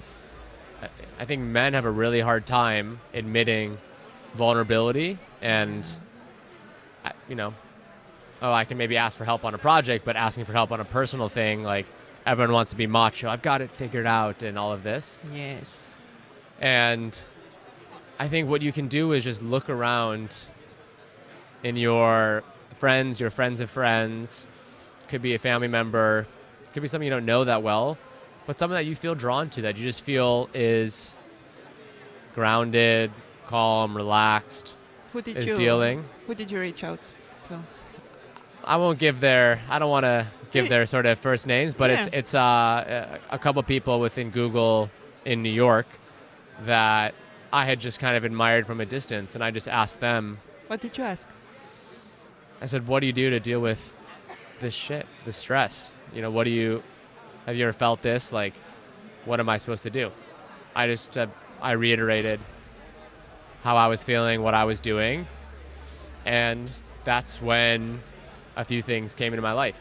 So that was about the time I first got introduced to meditation. I had practiced yoga for a while before that, but meditation is a very big part of the yoga practice, but that was one of the first times that someone had said something, and I thought, oh, maybe that's a path to try out for a little bit. And that was a really fantastic tool. I think probably the most impactful practice that I took on from that time, which opened up many other avenues for me to rebalance and refocus. Did you also feel that they understood you, that you weren't alone with this problem, like others also had faced the same things that you did? Yeah. I wish I remembered who this quote is attributed to, but it's the idea that the personal is the universal, and it's this feeling that the things that we think are only happening to us, that are these personal, traumas or this anxious voice in our head, it is the universal. It is the thing that everyone is feeling in some way or another. And there is a huge sigh of relief where you're just like, when someone is like, hey, you're not alone. Yeah, there's more of us. We feel the same feelings. Yeah. Yeah. And I think that's important. And correct me if I'm wrong, but, here in Estonia, in the region, I get the sense that people are a bit more, hold those things a bit closer to the chest, right? For sure. And that, I was lucky in the U.S. people are, not everyone, and it's culturally, it's very different across where you are in the States, but, ideas of, going to counseling and therapy and expressing emotions is, it's a little bit more embedded in the culture. So I was lucky that I felt comfortable without any prodding to go tell someone I'm struggling. And yeah, I think anyone that has a mental health type of issue, just kind of reaching out and noting that if you're listening, you're not alone.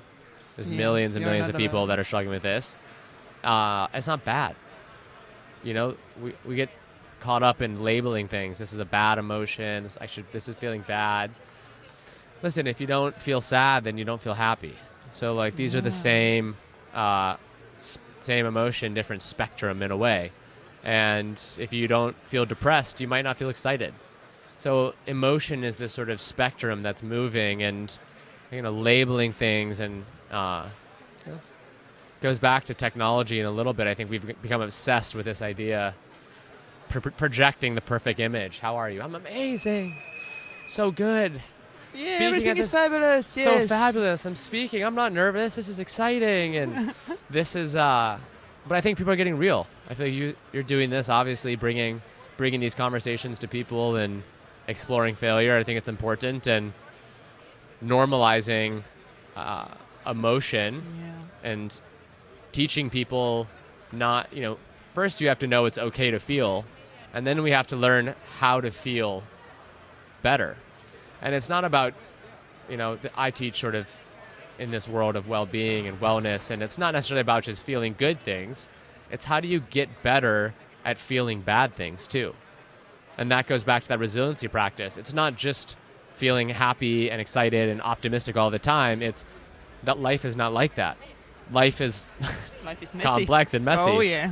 And the real beauty of a practice, like meditation, is it can cultivate a equanimity, an ability to weather the storm and be fine with it. And there's an analogy that I quite love when we think about, the practice of mindfulness and meditation. It's very much, you're like a stone in a river, and you're just solid, and no matter how heavy and fast that river is flowing, the stone remains unmoved. And that river is life, right? The water comes and goes with the seasons. It's faster, it's slower, it's frozen, it's hot, whatever. And cultivating that inner peace and that inner quality is really important. It's, again, not just about how do I feel happy or how do I relax. It's how do you actually train yourself to face adversity with ease and with kindness to yourself. How did you start first when you started this journey of becoming more mindful? Like, what were the first steps that you actually did? Did you start meditating once a day or a week, or what were the first steps that got you on this journey? So I would say I was an on again, off again meditator, mostly off again for a good year.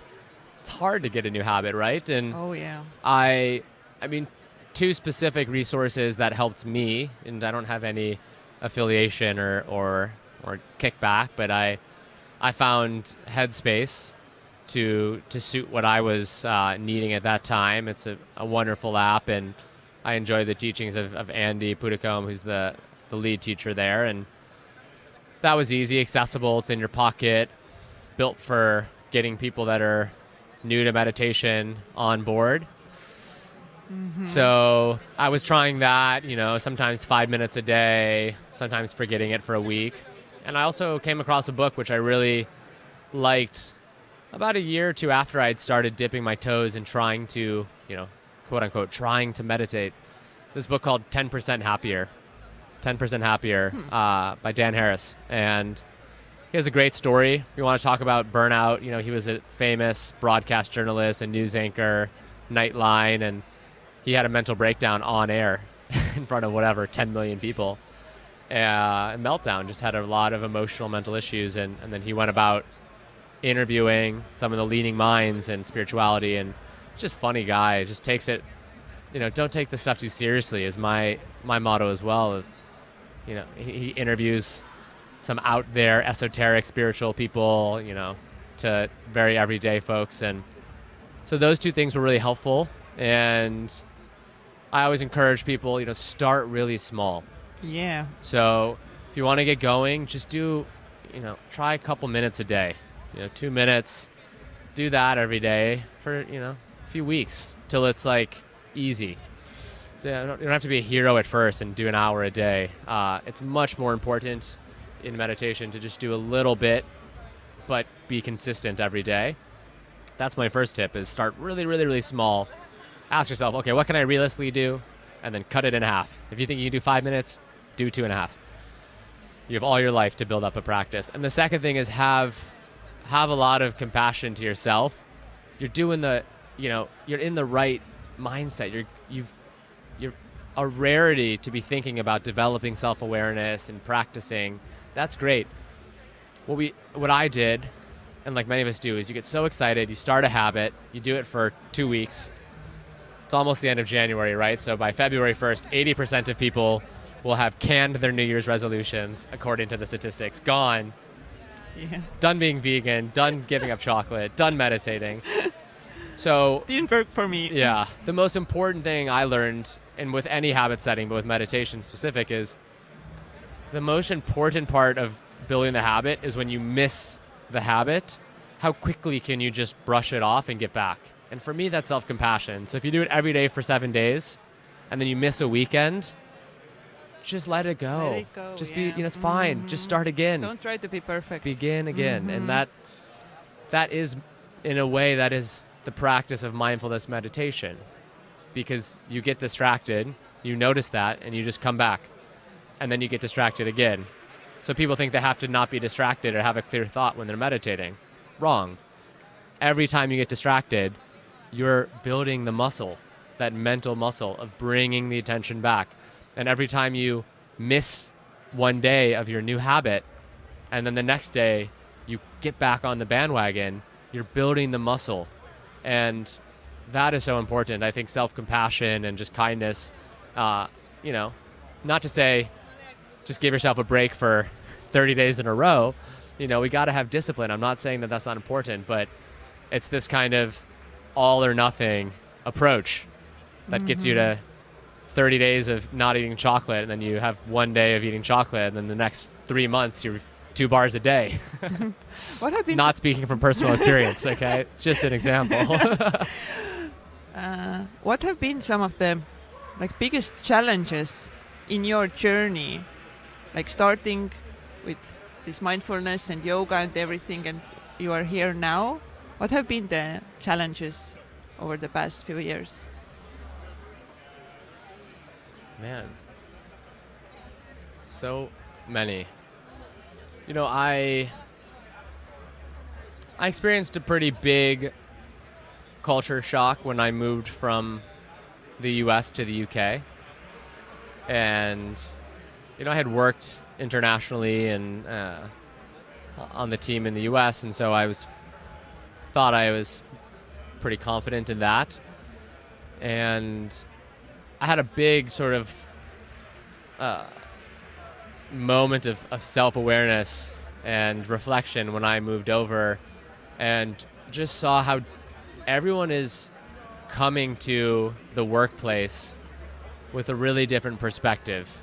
And that's, their family upbringing, that's the country or the city that they live in, all sorts of things.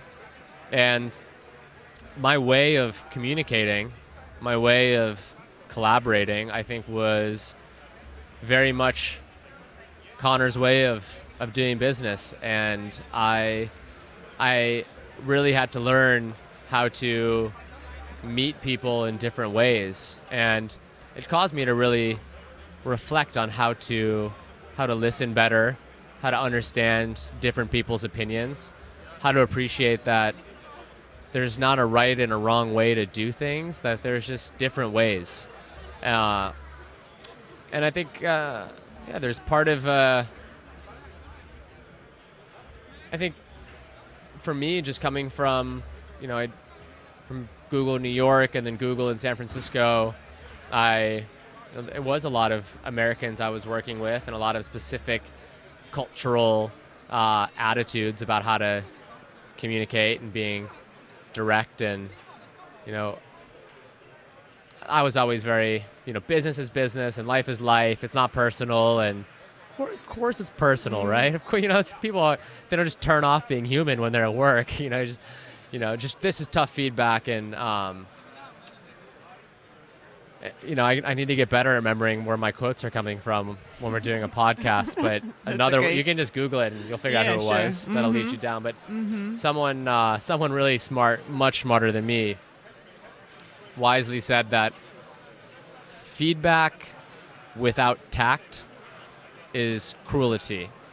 Meaning, when you give feedback and you don't do it in a way that takes into account how that other person likes to be given feedback, what's the situation in which you're delivering that, if you don't have tact, diplomacy, it can just be cruelty. And I learned that in a big way. And that sort of directness, I think, can be hugely beneficial. But it also, you need to understand people are coming from different places. And so that was a huge, I think you move from the US, you move to the UK, like they speak English. We're on the same page here, but the world is complex, and that was a really big learning curve for me personally. When you look back at your life, what have been some like biggest misbeliefs that you have had to overcome about yourself, about life? Yeah, so many.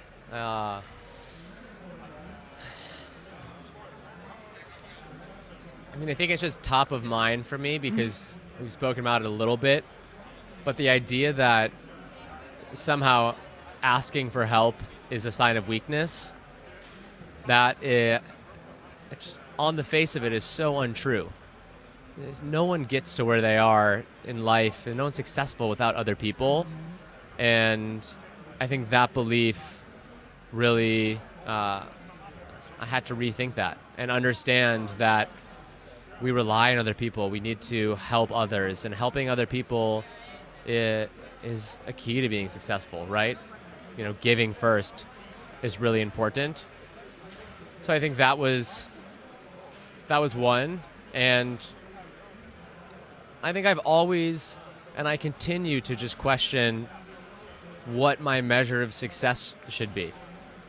And it's tough. It's hard to get away from what other people think is successful, and to be living in other people's ideas of success. And so I'm always trying to recondition myself away from those easy indicators of wealth and prestige and moving more towards an idea of fulfillment and meaning and serving others, building meaningful relationships, contributing to causes that are greater than yourselves. And these things are hard. You're swimming upstream, against what a lot of other people are doing, and so it can be challenging, and relearning that is tough. And yeah, those are just a couple things, but we could go on. Yeah, it's interesting. Something that I have been thinking a lot lately is this this life thing that you first you have to burn out, you have to think money, I have to have money, and then you have to be a millionaire, and then you have to get all those things, and then you realize, oh, I don't need all those things. I need yoga and meditation. Is this something that we all have to go through? Is it something? Maybe. I don't know. Yeah, it's a good question. I think it's great that so many people have gone through those journeys, and we can learn from that. And we can see that when you get to the top of, the mountain, you just see the peak of another mountain. And we just got to be okay with understanding that life is a lot of twists and turns, and constantly sort of evolving and constantly working towards self-mastery. And I think if we're not spending time questioning our assumptions and reading deeply into philosophy to see what are our beliefs, what are our values, and that's a big piece of self-awareness, then we can walk up the wrong mountain. And so yeah, I don't know. I feel quite lucky to have started, a couple steps on this journey. I haven't become wildly successful and crashed and burned yet. So maybe I've taken the detour before running into that wall. Still wouldn't hurt maybe to have made a few million before, but who knows? Who knows, exactly. I think, we're all on a different journey, and I think it's a good question. It's a good question. It is, and exactly, you said we are all on our own journey and our own success, and we start comparing to others, like our journey. It's like so hard. Yeah, I know. It's so hard. But at the moment, do you have any fears, like about the future or anything happening in your life at the moment? In my life or in the world? Either. In your life, maybe. It's a good question. Yeah,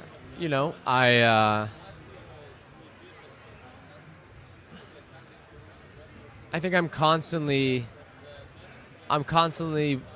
wondering if I'm in I'm so far away from my family, right? They're back in the US, I'm in the UK, and I've started a life there. So I have that fear that distance separates us, and will I regret being so far away? I've lived abroad 4 years now. So that's certainly one. I think that one plays me a lot. On the larger scale, I worry that as a society, we're moving moving forward so fast that we're not taking a moment to envision and think about what's the future that we want to build. And as a result, we're seeing environmental destruction, and we're seeing destruction on an individual level with these, the burnout and all of this sort of related pieces. But overall, I remain very optimistic. I think many more people are in this conversation, and it's becoming, people say, it's mindfulness is becoming a fad. It's like, it's great. It's like better mindfulness. Maybe a fad is not so great because it'll pass, but better than that than what else we're chasing the newest gadget. And I think people are waking up, and the conversations are happening. And I think overall, if you take a step back, I think the world is moving in a better place, in a better direction. And more people are having access to basic education and medicine. More people are coming out of extreme poverty. The amount of people that are dying in violent conflict is actually drastically lowered. But we lose sight of that because we're so enmeshed in the here and now, and everything is a crisis. But so I think I have the same fears as other people. Am I close enough to the family? Will I achieve financial success to pass on to my family and all these things? And I remain optimistic about it all. Yes. So I'm so sad that we have so little time. Usually we do our podcast like 2 hours or so. We go like really deep, like in specific things, like how do you think, and like brain, I'm so sad we can't do it today. But there are some questions that we always ask from everybody, so I'm gonna ask those now. Great. So do you have any habits that you do daily or weekly? Oh, yeah. Oh, yes. Bring it on. I think we all have a lot of, that's what habits are. We're all doing them daily, repeated actions. So I'm a big fan of cold showers. Ooh, I love it. I'm not so intense. I was talking to a guy earlier today who's sitting in frozen rivers. I'm not there yet, but I love to finish a shower with a minute of just ice cold. I think when you just face that mental fear, it makes things a bit easier. That's a habit I love. I'm doing something, someone gifted me a 5-minute journal. You can look that up online. It's beautiful. So I'm in the habit every day of first things. I just 3 things I'm grateful for, 3 things that would be amazing. And then at the end of the day, 3 great things that happened in the day. I think that is a really nice habit. And I'm in the habit of sending a lot of voice notes to people. I love sending voice notes, whatever, on WhatsApp or Messenger. Just when I think of people, just sending them a hey, hello, how are you?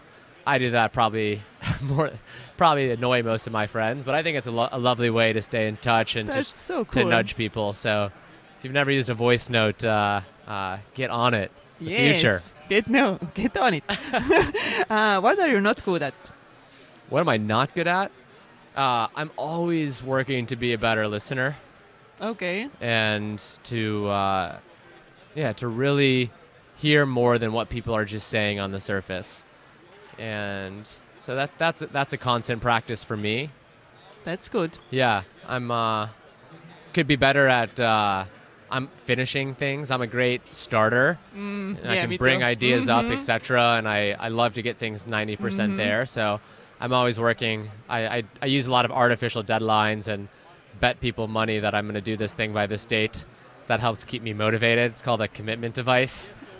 You can lose a lot of money doing that, so don't wager too high. But finishing things is always, in our society, I think is hard. We get pulled in many directions. Oh, for sure. What are you most proud of in your life? I mean, my friends. I absolutely adore the friendships that I have and cherish, and certainly my partner, Claire. Shout out to Claire. Shout out to Claire. She probably won't listen to all the way to the end of this. She hears me talking enough, but yeah, I think we can measure ourselves in many ways by the relationships we have, and my friends and with Claire, those are things that I value almost above anything else. What is the craziest thing you have done in your life, and would you do it again? The craziest thing I've done in my life.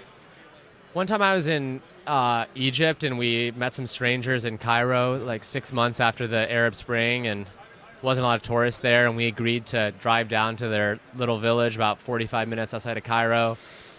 Didn't have smartphones or anything. Then we rented a Jeep, and they drove us to some pyramids that were basically being sort of, let's say, refurbished, probably a better architectural term. Then we crawled on top of them. And then we paid a small bribe to go into a dig site, an archaeological dig site, and we got to explore some incredible ruins, ancient Egyptian ruins that were off limits, but our friends had connections to the security guard. Wow. So that was one thing. I would definitely probably do that again.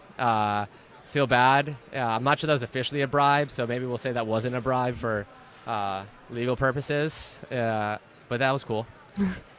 What's the secret of success? Having your own definition Of success. Absolutely. Oh, I think it's about going within and defining that for yourself and not letting other people tell you what it is. On a scale of 1 to 10, how weird are you? I mean, a 9. I'm up there. Yes. I'm playing very normal right now, but yeah. I love it. I think being weird and I think we're all deeply weird, and those that show it the most, those are the people that I like to be friends with. And I love it. Yeah, get weird. Get weird, yes. Where can our listeners keep an eye on you? For sure. So I have a website, ConnorSwenson.com. You can put that in the show notes. I don't spell it out for you. On LinkedIn as well, I post and publish a lot on there. As well as Twitter and Medium. So both LinkedIn and Medium, you can find me, Connor Swenson, and then Twitter, it's CR Swenny. We can put that in the show notes. So yeah, please get in touch. I'm doing a lot of talks and workshops across Europe, teaching high performance and well-being to teams and to executives and founders. So if you want to chat about that or learn more about the work, send me a request, and I'd love to have a conversation. Yeah, for sure. Thank you so much. Yeah. It was amazing to talk to you. I think one of my favorite episodes I have done. You bring so much value. Thank you. Thank you. That means a lot. I appreciate the time and all the hard work. The YouTubers can see the setup we've got here on the conference floor, and you're just going one after another on the floor today. So taking a deep breath and just being grateful for this time spent. So grateful. It was really worth it. Thank you. Thanks, everyone. Woo. Nice. Well done. Yeah.